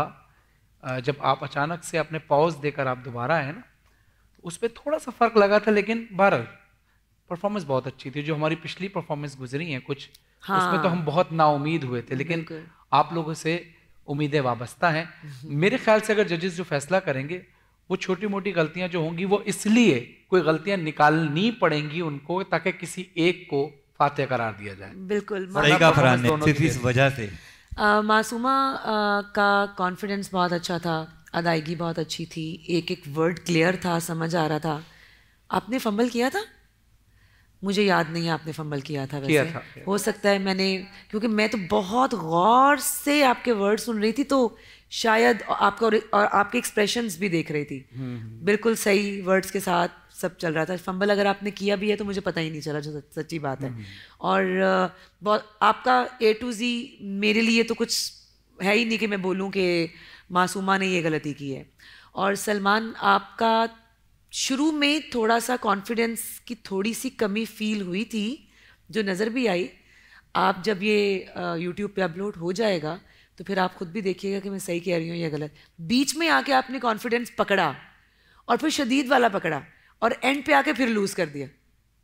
ये मेरे कमेंट्स हैं। अब बाकी जज साहब बताएंगे कि अब आप मुश्तरका फैसला करके बता दीजिए ताकि इनकी भी मुश्किल आसान हो, हमारी भी मुश्किल आसान हो। यहाँ पे तलवारें मेरी तरफ हैं, हसन भाई ने भी रुख मेरी तरफ किया है। आप दोनों की तरफ हैं तलवारें, लेकिन फाइनल जो फैसला है वो हसन भाई ही देते हैं। मैं तो कह रहा हूँ कि हसन भाई ये फैसला दें और मैं ये चाहता हूँ। मतलब ये हमारी ख्वाहिश थी कि आप अनाउंस करें आज फैसला। अच्छा ऐसा होना चाहिए। हाँ, आप हमारे गेस्ट हैं। गेस्ट हैं हसन भाई कह रहे हैं कि अनाउंस आप करें तो ख्वाहिश है हमारी। बिल्कुल, आप अगर करना चाहें तो। मुश्किल काम है लेकिन चलें, फिर भी ज़रूरी है। हार जीत हिस्सा है और हमारे उस्ताद साहब कहते थे कि अगर हारने वाले ना हो तो जीतने वाले पैदा नहीं हो सकते।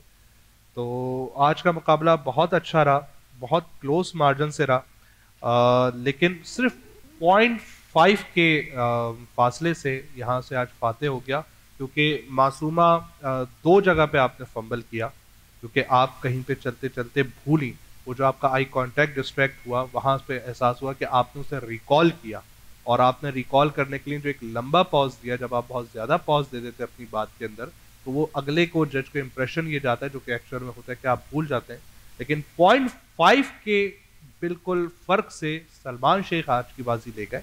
कंटेंट उनका बहुत अच्छा था, मासूमा आपका भी कंटेंट अच्छा था और सारी चीज़ें बहुत थी। बस जहाँ तक थोड़ी सी कॉन्फिडेंस की मुझे उसमें कमी लगी, लेकिन उसको मज़ीद बेहतर करें और इंशाल्लाह मुझे उम्मीद है कि आने वाले वक्त में ये मज़ीद इसमें बेहतरी आएगी। चलें, बहरहाल ये फैसला जजेस का था, हमने अपने अपने कमेंट्स थोड़े से ये वो बीच में वो हैं कि आप दोनों ही एक जैसे हैं, दोनों ही बराबर हैं, हमारे लिए दोनों बराबर हैं। बाकी जाहिर है क्योंकि एक तो विनर अनाउंस करना होता है, वो भी मजबूरी है। देखिए, जब इंसान आता है या तो जीत के जाता है या सीख के जाता है। तो आप यहाँ हमारे हिसाब से तो आप दोनों ही, जब आप इस ट्रांसमिशन में आए हैं और बहुत सारे लोगों को क्रॉस करके आए हैं, तो जाहिर है ये भी आपकी एक फतह है। बिल्कुल। लेकिन इंशाल्लाह उम्मीद है कि आप दोनों ही मुल्क पाकिस्तान का नाम रोशन करेंगे इंशाल्लाह। लेकिन फरहान आज काफी अरसे बाद जो ना बड़ा जी मुश्किल हुआ है, बहुत अच्छा लगा आज जी, आज बहुत दिनों बाद। जी। तो हमारे पास आपके लिए देने के लिए पिज़्ज़ा मैक्स की जानिब से गिफ्ट वाउचर्स हैं। ये एक छोटा सा टोकन ऑफ लव है, आप दोनों के ही साथ जाएंगे जी। लेकिन हमारी दुआएं बड़ी अहम हैं आपके लिए कि आप कभी भी किसी के आगे न सर झुकाएं, न ही आपका अज़्म झुके। आपका सर भी बुलंद रहे, आपका नाम भी बुलंद रहे और आप मुल्क पाकिस्तान का भी और अपने बुजुर्गों का भी नाम हमेशा रोशन करें इंशाल्लाह। आमीन। Thank you so much, keep it up. और यहाँ पे वक्त हुआ है ब्रेक लेने का, लेकिन ब्रेक पे जाने से पहले मैं दोनों हजरात का शुक्रिया कहना चाहूँगी। साहब आपका बहुत बहुत शुक्रिया कि आपने कीमती वक्त में से टाइम दिया। Thank you so much Hasan भाई, बहुत शुक्रिया आपका भी बहुत शुक्रिया। और इंशाल्लाह कंटिन्यू करते हैं अपनी ट्रांसमिशन को। Will take a short break here, stay with अस।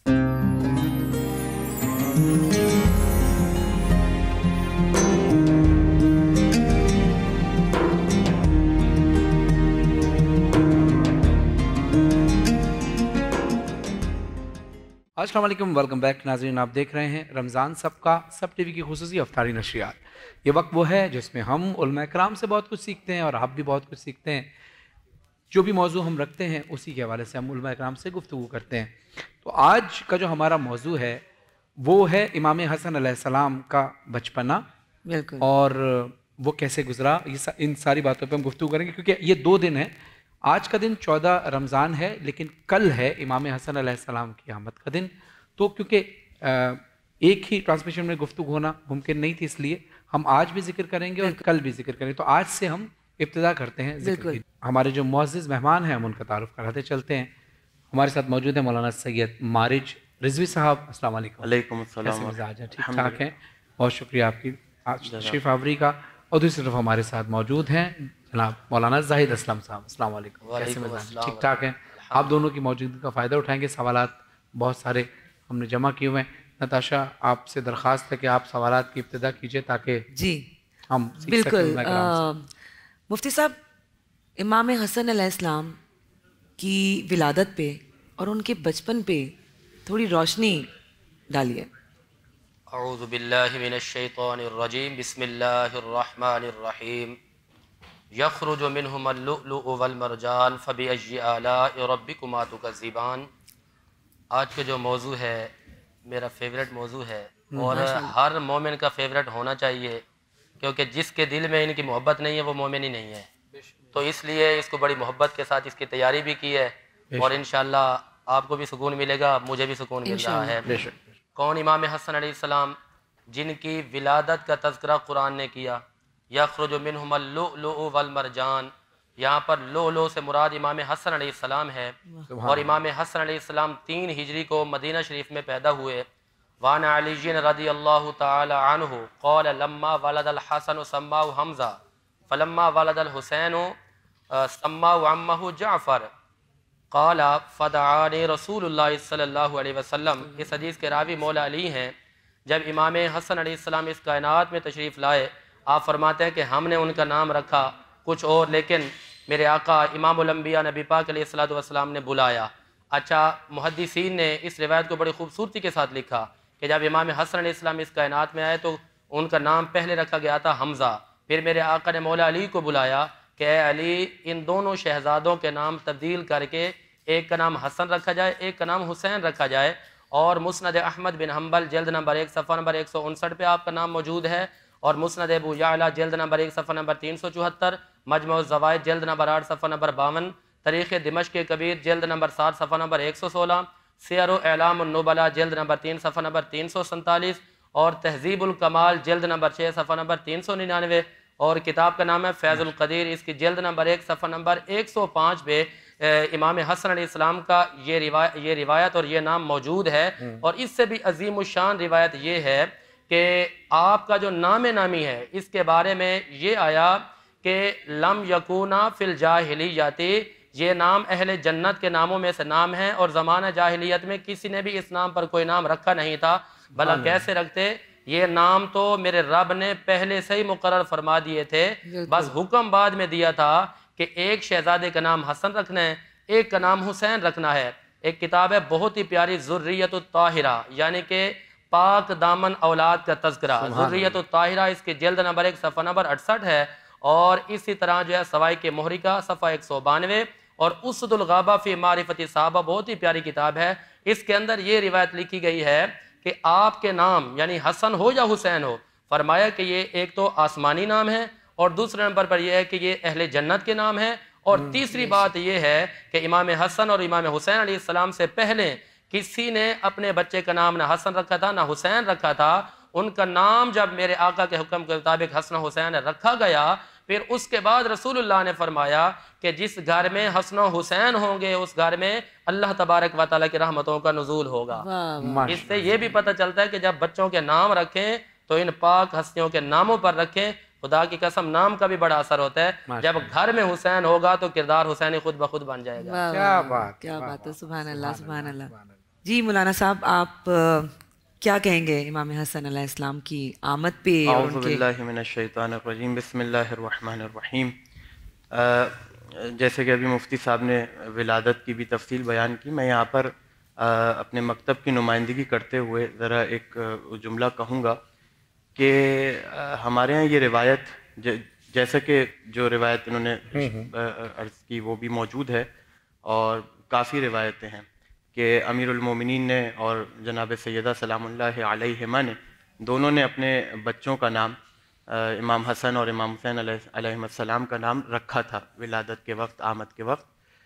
लेकिन हमारे यहाँ ये रिवायत भी मौजूद है और ये रिवायत क्योंकि हमारे आम्मा यानी मुस्लिमीन के अक़ीदे की भी रहनुमाई करती है और सपोर्ट करती है, इसलिए हम इसको कबूल करते हैं।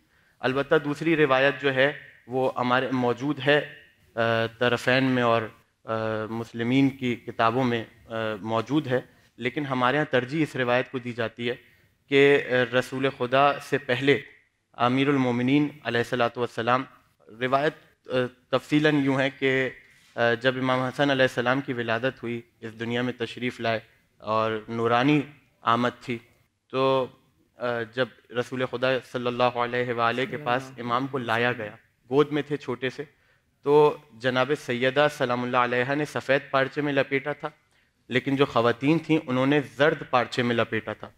तो जब रसूल के पास लेके गए तो रसूल ने उन ख़वातीन से कहा, जो घर की ख़वातीन थीं, कहा मैंने तुम लोगों को मना किया था कि बच्चे को ज़र्द पारचे में ना लपेटा करो। ये कह के रसूल ने उस पारचे को उतारा और सफ़ेद पारचे से इमाम हसन अलैहिस्सलाम को लपेटा, और उसके बाद अमीरुल मोमिनीन से ये कहा कि ये बताओ तुमने इस बच्चे का नाम क्या रखा है। यहाँ से मुझे अपने मकतब की भी नुमाइंदगी करनी है और मुस्लिमीन की भी, कि हमारे यहाँ अमीरुल मोमिनीन का मकाम क्या है, इस रिवायत से भी पता चलेगा। और इत्तिबाए रसूल किसे कहते हैं, और इत्तिबाए पैगम्बर, इत्तिबाए इस्लाम जो अमीरुल मोमिनीन ने की है पूरी ज़िंदगी। तो कहा कि तुमने इस बच्चे का नाम क्या रखा है। तो उस वक्त एक रिवायत के मुताबिक, जैसे मुफ्ती साहब ने कहा, एक रिवायत ये जिसको हम तरजीह देते हैं कि अमीरुल मोमिनीन ने फरमाया, या रसूल अल्लाह, हम इस बच्चे के नाम पर आप पर सबकत नहीं कर सकते। रसूल ने फरमाया, अगर तुम मुझ पे सबकत नहीं कर सकते तो मैं अल्लाह पे सबकत नहीं कर सकता। सुभान अल्लाह। जब ये कहा तो उसके बाद हज़रत जिब्रील अमीन तशरीफ़ लाए और उन्होंने कहा, या रसूल अल्लाह, अली को आपसे वही निस्बत है जो हारून को मूसा से थी। फिर उसके बाद रिवायत का जुमला है कि सम्मा हाज़ल वलद बिस्म इब्ने हारून, इस बच्चे का नाम हारून के बेटे के नाम पर रखे, क्योंकि अमीरुल मोमिनीन का बेटा है और अमीरुल मोमिनीन को आपसे वही निस्बत है जो हारून को मूसा से थी। बस फ़र्क यह है कि आपके बाद कोई नबी नहीं है। ये हमारे यहाँ अकीदा है। तो रसूल ने कहा कि क्या था, और यहाँ पर भी मैं अर्ज़ करता चलूँ कि अगर रसूल ये पूछ रहे हैं कि क्या था नाम, तो इसका मतलब ये नहीं है कि रसूल जानते नहीं थे, क्योंकि रसूल की खिलकत जिब्रील की खिलकत से पहले है। ठीक, जिब्रील शागिर्द हैं, रसूल उस्ताद हैं, इल्म में रसूल जैसा कोई नहीं है। तो कहा कि इस बच्चे का नाम हारून के बेटे के नाम पे रखें, शब्बर नाम था। का क्या नाम है? का शब्बर नाम है। ये रसूल ने सवाल इसलिए किया ताकि हम जैसे कम अक्लों के लिए इल्म में इजाफा हो सके, न ये कि रसूल के इल्म में इजाफा हो सके। का ये बताओ नाम क्या था? का शब्बर नाम था। या यूं कहिए कि जुमला आ गया तो आपके हवाले करता चलूं कि जिस तरह कभी मिजाज होता है उस्ताद का कि शागिर्द को परखने के लिए उससे सवाल कर लेता है भरी महफिल में, रसूल ने जिब्रील से यूं ही पूछा कि बताओ हारून के बेटे का नाम क्या था? तो कहा शब्बर नाम था। का ये शब्बर तो इब्रानी ज़बान का लफ्ज़ है, का अरबी में इसे हसन कहते हैं। तो कहा अपने बेटे अली, अपने बेटे का नाम हसन नाम रखो। ये एक वाज़े। दूसरी चीज़ ये, और इससे पहले हसन नाम किसी का नहीं था। इसमें तो मुत्तफ़िक़ हैं अहले सुन्नत, अहले तशय्युअ, तमाम मकातिब फ़िक्र मुत्तफ़िक़ हैं कि इससे पहले ये दो नाम रखे ही नहीं गए थे।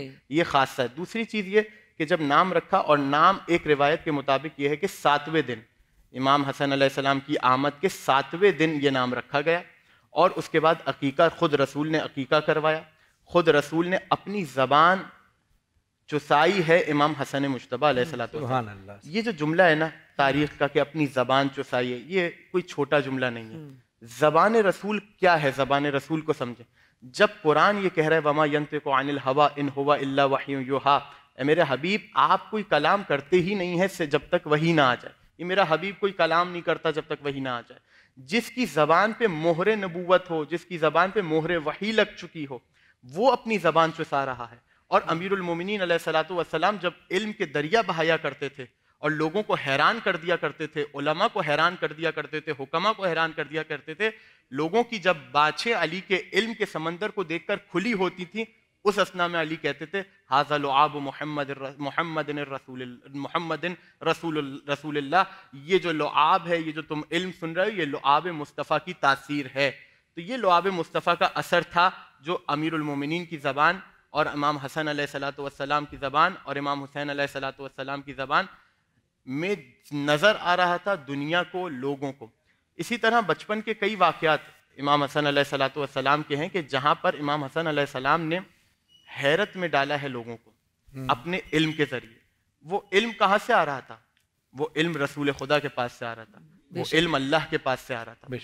यहाँ तक रिवायत है कि अमीरुल मोमिनीन अलैहिस्सलातु वस्सलाम तशरीफ़ फरमा थे, इतने में एक शख्स आया जिसको बादशाह रूम ने भेजा था, और अमीरुल मोमिनीन के पास आया और आकर कहने लगा कि मुझे आपसे कुछ सवालात करना है। अली ने कहा कि मैं तुम्हें जानता हूँ और मैं ये भी जानता हूँ कि तुम्हें किसने भेजा है, और ये भी जानता हूँ कि मुझसे पहले तुम किसके पास गए थे, वहाँ से मायूस होकर तुम यहाँ आए हो। कहा ये बताओ, सवाल मुझसे करना चाहते हो या इस बच्चे से करना चाहते हो? इमाम हसन अलैहिस्सलातु वस्सलाम बैठे हुए थे, इमाम हुसैन भी बैठे हुए थे। कहा ये बताओ, इन दोनों में से किससे सवाल करना चाहते हो? तो उसने इशारा किया इमाम हसन की तरफ, मैं इस बच्चे से सवाल करना चाहता हूँ। कहा पूछो क्या सवाल है। अभी वो आगे बढ़ा था इमाम हसन के पास, लुआब मुस्तफ़ा देखिएगा क्या है। अभी वो बढ़ा था आगे इमाम हसन के पास, इमाम हसन ने कहा तेरे सवाल तू बताएगा या मैं बताऊं? वाह, अभी सवाल उसने किए नहीं है, तेरे सवाल तू खुद बताएगा या मैं बताऊं? तो जैसे ही उसने ये जुमला कहा बताइए क्या सवाल है। कहा देख तेरा पहला सवाल ये है कि हक और बातिल में कितना फर्क है, दूसरा सवाल ये है कि मशरिक और मगरिब में कितना फासला है, तीसरा सवाल ये है कि ज़मीन और आसमान में कितना फासला है, चौथा सवाल ये है कि वो कौन सी ऐसी 10 चीज़ें हैं जो एक दूसरे पर शदीद हैं, यानी एक से बढ़कर एक हैं। सुन, तेरे पहले सवाल का जवाब ये है कि हक और बातिल में 4 उंगल का फासला है, जो तू देखता है वो हक है, जो तू सुनता है वो बातिल है। जब भी हमारे यहाँ कहा जाता है हर सुनी हुई बात पे भरोसा ना कीजिए। फिर उसके बाद कहा सुन, तेरा दूसरा सवाल ये है कि मशरिक और मगरिब में फ़र्क कितना है? एक सूरज की मसाफत का फ़र्क है, एक सूरज में एक दिन की मसाफत का फ़र्क है। कहा तेरा तीसरा सवाल ये है कि ज़मीन और आसमान में कितना फ़र्क है? तो सुन, ज़मीन और आसमान में 2 तरीके से इमाम ने बताया कि कितना फासला है। क्या ज़मीन और आसमान में फासला एक मजलूम की बद्दुआ का या दुआ का है, यहाँ से दुआ जाती है। दूसरा एक निगाह का फासला है ज़मीन और आसमान के दरमियान। जैसे ही आप एक निगाह ज़मीन पे की, दूसरी निगाह आसमान पे की, ये एक। अब साइंस इसे हल करती रही कि इमाम हसन अलैहिस्सलाम ने क्या कह दिया कि एक निगाह लाइट। तो कहा तेरा आखिरी सवाल जो है कि वो कौन सी ऐसी 10 चीज़ें हैं जो एक दूसरे पे शदीद हैं। सुन, सबसे शदीद, सबसे मजबूत, सख्त तरीन चीज़ है पत्थर। पत्थर से ज्यादा शदीद है आग, जो पत्थर से ज्यादा शदीद है लोहा, जो पत्थर को काटता है। लोहे से ज्यादा शदीद है आग, जो लोहे को भी गला देती है। आग से ज्यादा शदीद है पानी, जो आग को बुझा देता है। पानी से ज्यादा शदीद है वो बादल, जो पानी को अपने अंदर हमल करके रखता है। बादल से ज्यादा शदीद है वो हवा, जो बादल को इधर उधर लेके घूमती है। हवा से ज्यादा शदीद है वो मलक, कि जो हवा को हुक्म देता है, जो हवा को चलाता है। उस मलक से ज्यादा शदीद है मलकुल मौत, जो उस मलक को मौत देगा। मलकुल मौत से ज्यादा शदीद है वो मौत, जो मलकुल मौत को भी आएगी। और मौत से ज्यादा शदीद है अल्लाह का अम्र। बस यहाँ पर तो रिवायत खत्म हो गई, लेकिन मैं यहाँ पर जुमला आगे बढ़कर कहूंगा, जब कह दिया कि हर चीज से सख्त है अल्लाह का अम्र, मौत से भी सख्त है अल्लाह का अम्र, तो यही तो वो अम्र था कि जिसके लिए आइम्मा ने ये कहा नहनु उलुल अम्र, हम ही उलुल अम्र हैं, हम ही साहिबान अम्र है। खुदा का कोई अम्र नाफिज नहीं होता जब तक अहले बैत के से सादिर। सुभान अल्लाह, क्या खूबसूरत, क्या बात है। हम मौला के जिक्र को अभी कंटिन्यू रखेंगे, लेकिन मुझे लगता है कि अफ्तारी का टाइम, क्योंकि मौलाना साहब बहुत करीब है, तो हमें किचन में जाना है। देखिए, रूहानी ग़िज़ा तो हमने ली है जी, अब जिस्मानी ग़िज़ा की जरूरत तैयारी है, तो तैयारी करनी है, क्योंकि थोड़ी देर में अफ्तार का टाइम है। तो किचन की तरफ आते हैं बस थोड़ी जी, आप ही के लिए जा रहे हैं किबला। जी जी, हाँ जी शेफ नौरीन, क्या बन रहा है ड्रिंक में? शिकंजबीन बन रहा है आज। ओके, इसमें लेमन और आपका पुदीने के पत्ते हैं। शुगर इसमें थोड़ी सी डाल दूंगी क्योंकि थोड़ा सा टेस्ट अच्छा आता है, और काला नमक है। अच्छा, मैंने इसमें पानी 1 से 1.5 गिलास डाल दिया और बर्फ डाल दी। ठीक है, बर्फ एंटायरली अप टू यू, जितनी भी डालना चाहें आप लोग। अच्छा, इसमें मैं क्या डालूंगी? ब्लैक सॉल्ट, ठीक है, 1 टीस्पून। ये लीमू का रस है, 6 से 7 लीमू है, जो कि मैंने बीज निकाल दिए थे। ठीक है, ठीक है, ये इसके अंदर जाएंगे। अच्छा, ये पुदीने के पत्ते हैं 6 से 7, ये जाएगा। और ये है शुगर, ये मैं इसमें डालूंगी 3 टीस्पून। ये तो लाजमी, ठीक है, ये लाजमी, थोड़ा सा मजे का बनता है ये। अब हम इसको कर लेंगे ब्लेंड। ये गर्मी में ज्यादा फायदेमंद जी।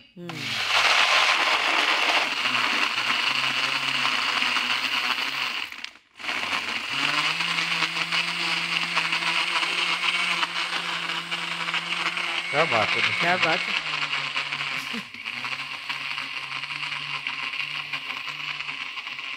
इसके शोर में कोई बात भी नहीं हो सकती। नहीं, हाँ।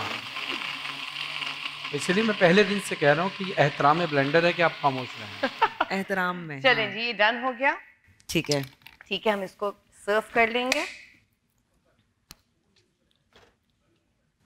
मुझे तो आज रोज़ा खुलने का इंतज़ार है। मुझे बहुत मज़े का लग रहा है ये देखने में जो आपने बनाया है। क्या नाम मुझे बताया इसका? ओमविच। ओमविच। एग एंड चीज सैंडविचेस बोले croissant। हाँ, croissant के साथ बनाया है। तो ये लेके चलते हैं सेट पे। हाँ, हम लेके चलते हैं। क्योंकि इफ्तारी का टाइम बिल्कुल करीब करीब है और ज़रूर। हम सर्व करना शुरू करते हैं। क़िबला आप नजर सानी फरमाइए इस पे। बस थोड़ी थैंक यू। थोड़ी ही सी देर रहती है। नजर सानी का वक्त आएगा नहीं। उसके बाद ये नजर नहीं आएंगे फिर, है? जी अच्छा, इफ्तारी का टाइम करीब है तो मैं मुफ्ती साहब आपसे रिक्वेस्ट करूंगी कि दुआ करवा दीजिए। बिस्मिल्लाहिर्रहमानिर्रहीम। अल्लाहुम्मा सल्ली अला सय्यिदिना व मौलाना मुहम्मदिन व बारिक व सल्लिम व सल्लु अलैहि या रब्बे ज़ुल जलाल वल इकराम। हमारे रोज़ों को अपनी बारगाह में कबूल फरमा।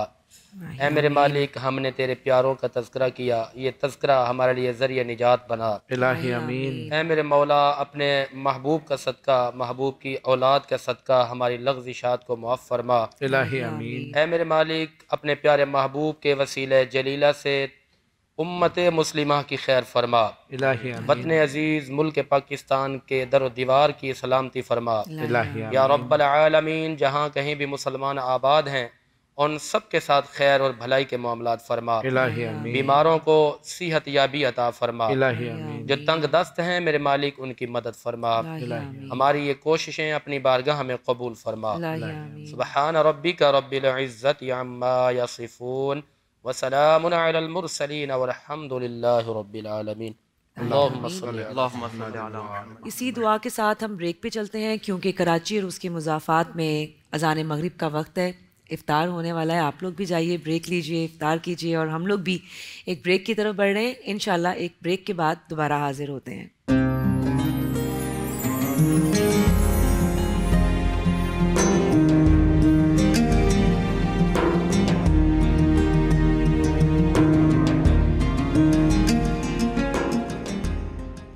Welcome back. हम आ चुके हैं वापस और माशाल्लाह से इफ्तारी हो गई है पूरे ही पाकिस्तान में ऑलमोस्ट, और हम लोगों ने भी कर ली है। और इस वक्त मैं ये चाहूँगी कि ट्रांसमिशन का इख्तिताम है। आपसे चाहूँगी कि आप कोई मौला के हवाले से या उनकी शान में कुछ कहना चाहें, कोई मैसेज देना चाहें तो प्लीज़। बिल्कुल, मौला की शान में तो पूरी ज़िंदगी गुजार जाए तो शान बयान नहीं हो सकती। बिल्कुल। मैं यहाँ पर एक मैसेज ये दूँगा कि जब इमाम हसन अलैहिस्सलाम इस कायनात में तशरीफ़ लाए तो उनके कान में अज़ान ख़ुद इमामुल अंबिया ने दी। ख़ुद इमामुल अंबिया ने कान में अज़ान दी। मौजम कबीर जल्द 1 सफ़ा 313 पे रिवायत मौजूद है और यही रिवायत मजमुअ ज़वाइद जल्द 4 सफ़ा 60 पे मौजूद है। और सुबुल सलाम किताब का नाम है, जल्द नंबर 4 सफ़ा 100 है। और ख़ुलासा बदरुल मुनीर जल्द 2 सफ़ा नंबर 392 पे ये रिवायत मौजूद है।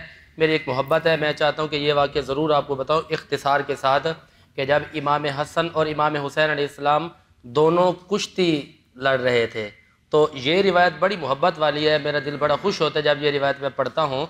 तो इस रिवायत को भी बड़े हवालों के साथ बयान किया गया है। किताब का नाम है मुस्नद अबू याला, इसकी जल्द नंबर 1 सफ़ा नंबर 171 पे ये रिवायत मौजूद है। और इसी तरह ये रिवायत दीगर किताबों के अंदर भी मौजूद है। अल कामिल फ़ी तारीख़ जल्द नंबर 5 सफ़ा नंबर 18 पे ये मौजूद है। और मजमुअ ज़वाइद के अंदर भी ये रिवायत मौजूद है कि इमाम हसन और इमाम हुसैन अलैहिस्सलाम दोनों कुश्ती लड़ रहे थे तो मेरे आका इमाम हसन अलैहिस्सलाम को दाद भी दे रहे थे और गुर भी बता रहे थे कि जल्दी करें, इस तरह करें, इस तरह करें। और सैयदा फातिमा ज़हरा रज़ियल्लाहु ताला अन्हा ने अर्ज़ की कि अब्बा जान, आप हसन को बता रहे हैं और मेरे हुसैन को क्यों नहीं बता रहे? तो मेरे आका ने जवाब दिया कि इमाम अली मकाम इमाम हुसैन अलैहिस्सलाम को जिब्रील अमीन दाद दे रहे हैं और हसन अलैहिस्सलाम को इसलिए मैं खुद दाद दे रहा हूँ। पैगाम इससे ये निकलता है कि हसन हुसैन ये वो फूल हैं कि जिनको खिलाने के लिए, दाद देने के लिए जिब्रील अमीन ज़मीन पर जलवागर हो जाते हैं। ये वो हस्तियां हैं कि जिनकी मोहब्बत की खातिर मेरे आका अपना सईदा लंबा कर देते हैं। ये वो हस्तियां हैं जिनकी खातिर मेरे आका मिंबर को छोड़कर नीचे जलवागर हो जाते हैं। तो इन सारी चीज़ों से एक ही पैगाम मिलता है कि अपनी नस्लों को, अपने बच्चों को, अपने नौजवानों को हर जगह पे ये पैगाम पहुंचा दिया जाए कि इनसे प्यार करें, इनसे प्यार करके अपनी दुनिया और आखिरत को कामयाब बनाएं। सुभान अल्लाह। मौलाना साहब क्या कहना चाहेंगे? बिस्मिल्लाहिर्रहमानिर्रहीम। एक रिवायत है कि जो हमारे यहाँ अक्सर पढ़ी जाती है और लोग इसे इमाम हुसैन अलैहिस्सलाम के नाम से पढ़ते हैं इमाम हुसैन अलैहिस्सलाम के नाम से भी ये रिवायत है और इमाम हसन अलैहिस्सलाम के हवाले से भी यही रिवायत है कि रसूल महव सजदा थे, पीछे असहाब थे, नमाज पढ़ रहे थे। इतने में रसूल की पुश्त पर इमाम हसन अलैहिस्सलाम आकर तशरीफ़ फरमा हो गए। ये रिवायत हमारे यहाँ पढ़ी जाती है, इमाम हुसैन अलैहिस्सलाम के हवाले से वो भी मौजूद है और इमाम हसन अलैहिस्सलाम के हवाले से भी मौजूद है। तो मुश्किल क्यों इसलिए नहीं है क्योंकि ये दो बच्चे वो हैं कि जिनके लिए रसूल मदीने में नाका बने हैं और रिसालत की जुल्फ़ें होती थी इन बच्चों के हाथ में जो मिहार बनती थी। तो सजदे में थे और पुश्त पर इमाम हसन अलैहिस्सलाम आकर बैठ गए। रिवायत ये कहती है कि रसूल खुदा सल्लल्लाहु अलैहि वसल्लम ने सजदे से तब तक सर नहीं उठाया जब तक हसन खुद नीचे ना उतरे। सुभान अल्लाह। अब यहाँ पर आप कहेंगे इसमें मैसेज क्या है या इसमें नुक्ता क्या है? देखिए, दो चीज़ें थी, या तो इमाम को उतार देते, नमाज जारी रखते, या नमाज तोड़ देते और इमाम को बिठाए रखते, कुछ भी हो सकता था। लेकिन ना रसूल ने नमाज को कता किया और ना ही इमाम हसन को अपने ऊपर से हटाया। यानी रसूल ने रहती दुनिया तक ये मैसेज दिया, ना ही मेरे बच्चों को बहाना बना के इबादत को छोड़ना और ना ही इबादतों को बहाना बनाकर मेरे बच्चों को। वाह वाह वाह वाह वाह, सुभान अल्लाह, सुभान अल्लाह, क्या बात कह दी जी। शौक तेरा घर ना हो मेरे नमाज का इमाम, तो मेरा कयाम भी हिजाब, मेरा सजूद भी हिजाब। भाई वाह। यहाँ पर यह भी पैगाम जाता है कि नमाज है इश्क का नाम, नमाज है ही मोहब्बत का नाम। मेरे आकर ये पैगाम दे दिया कि नमाजें पढ़ो, इनसे मोहब्बत ना करो, बेकार है। नमाज भी पढ़ो, इनसे भी मोहब्बत करो। बिल्कुल बिल्कुल, बेशक। और क्योंकि ट्रांसमिशन का इख्तिताम है तो मैं चाहूँगी, आपसे रिक्वेस्ट करूँगी कि अपने खूबसूरत कलाम से ख़त्म कीजिए ट्रांसमिशन। टॉपिक आज का हमने रखा, कल हम जो दिन है इमाम हसन अलैहिस्सलाम का, 15 रमज़ान, उनकी आमद का दिन, उस दिन इमाम हसन अलैहिस्सलाम की मनक़त पढ़ेंगे। आज इमाम हुसैन अलैहिस्सलाम की मनक़त पढ़ देता हूँ ताकि इमाम हसन और इमाम हुसैन दोनों का जिक्र हो जाए। अलैहिस्सलाम। जान मांगो मैं दिल ही दूंगा, जान मांगो मैं दिल ही दूंगा। क्यों? क्योंकि दिल ठिकाना मेरे हुसैन का है, हर ज़माना मेरे हुसैन का है, हाँ हर ज़माना मेरे हुसैन का है। जिसकी खातिर कायनात बनी, जिसकी खातिर कायनात बनी, ऐसा नाला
आपके भी इल्म में है, लेकिन शेर की तमहीद बनाने के लिए से सवाल करता हूँ कि हम जब नमाज पढ़ते हैं तो हमारा रुख कहाँ होता है?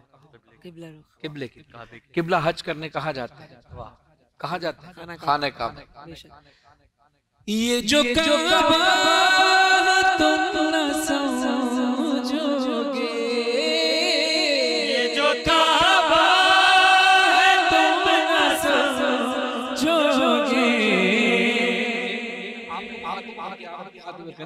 दुनिया को मुखातिब करके कह रहा हूँ कि ये जो काबा तुम न समझोगे, हर पुराना मेरे हुसैन का है, हर ज़माना मेरे हुसैन का है, हर ज़माना मेरे हुसैन का है।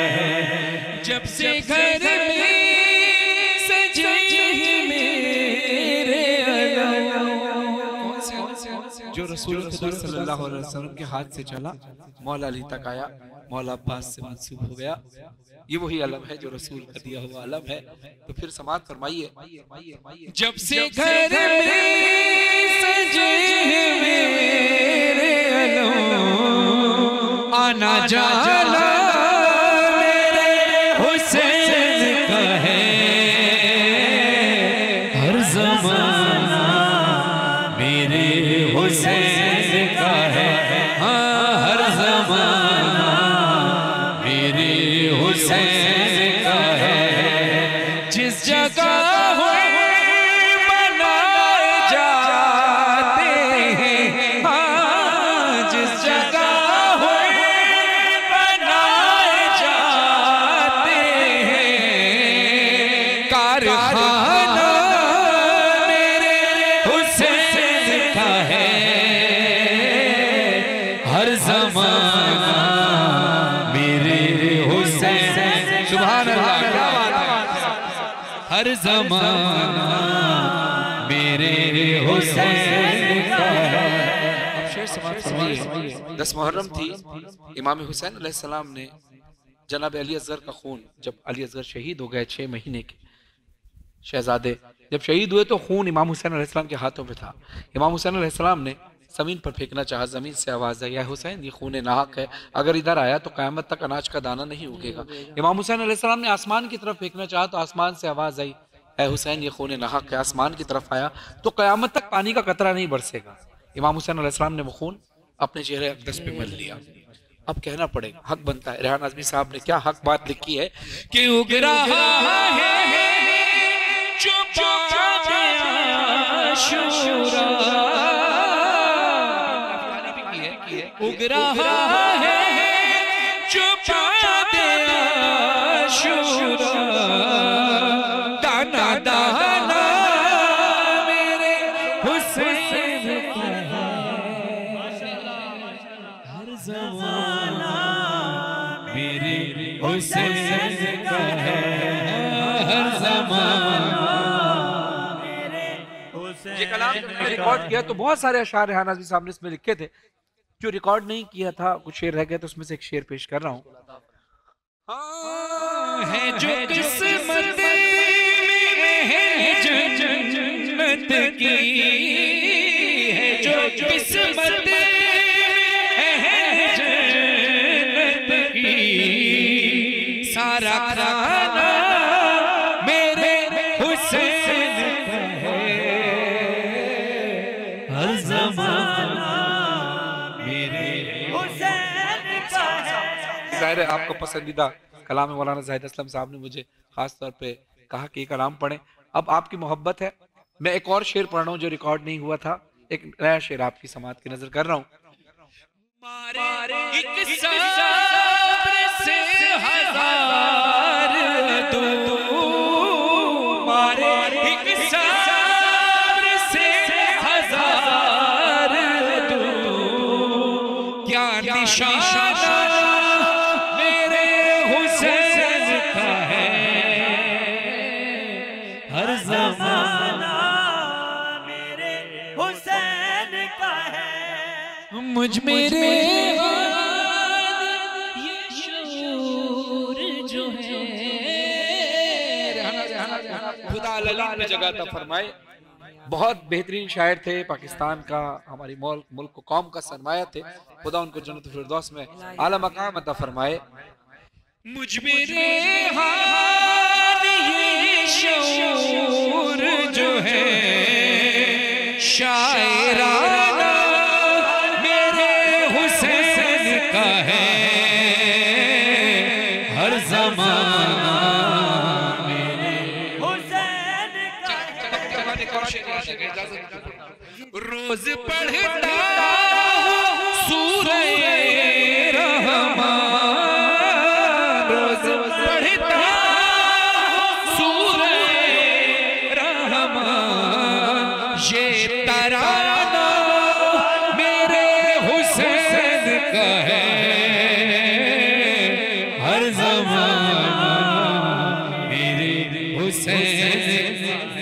हाँ हर ज़माना मेरे हुसैन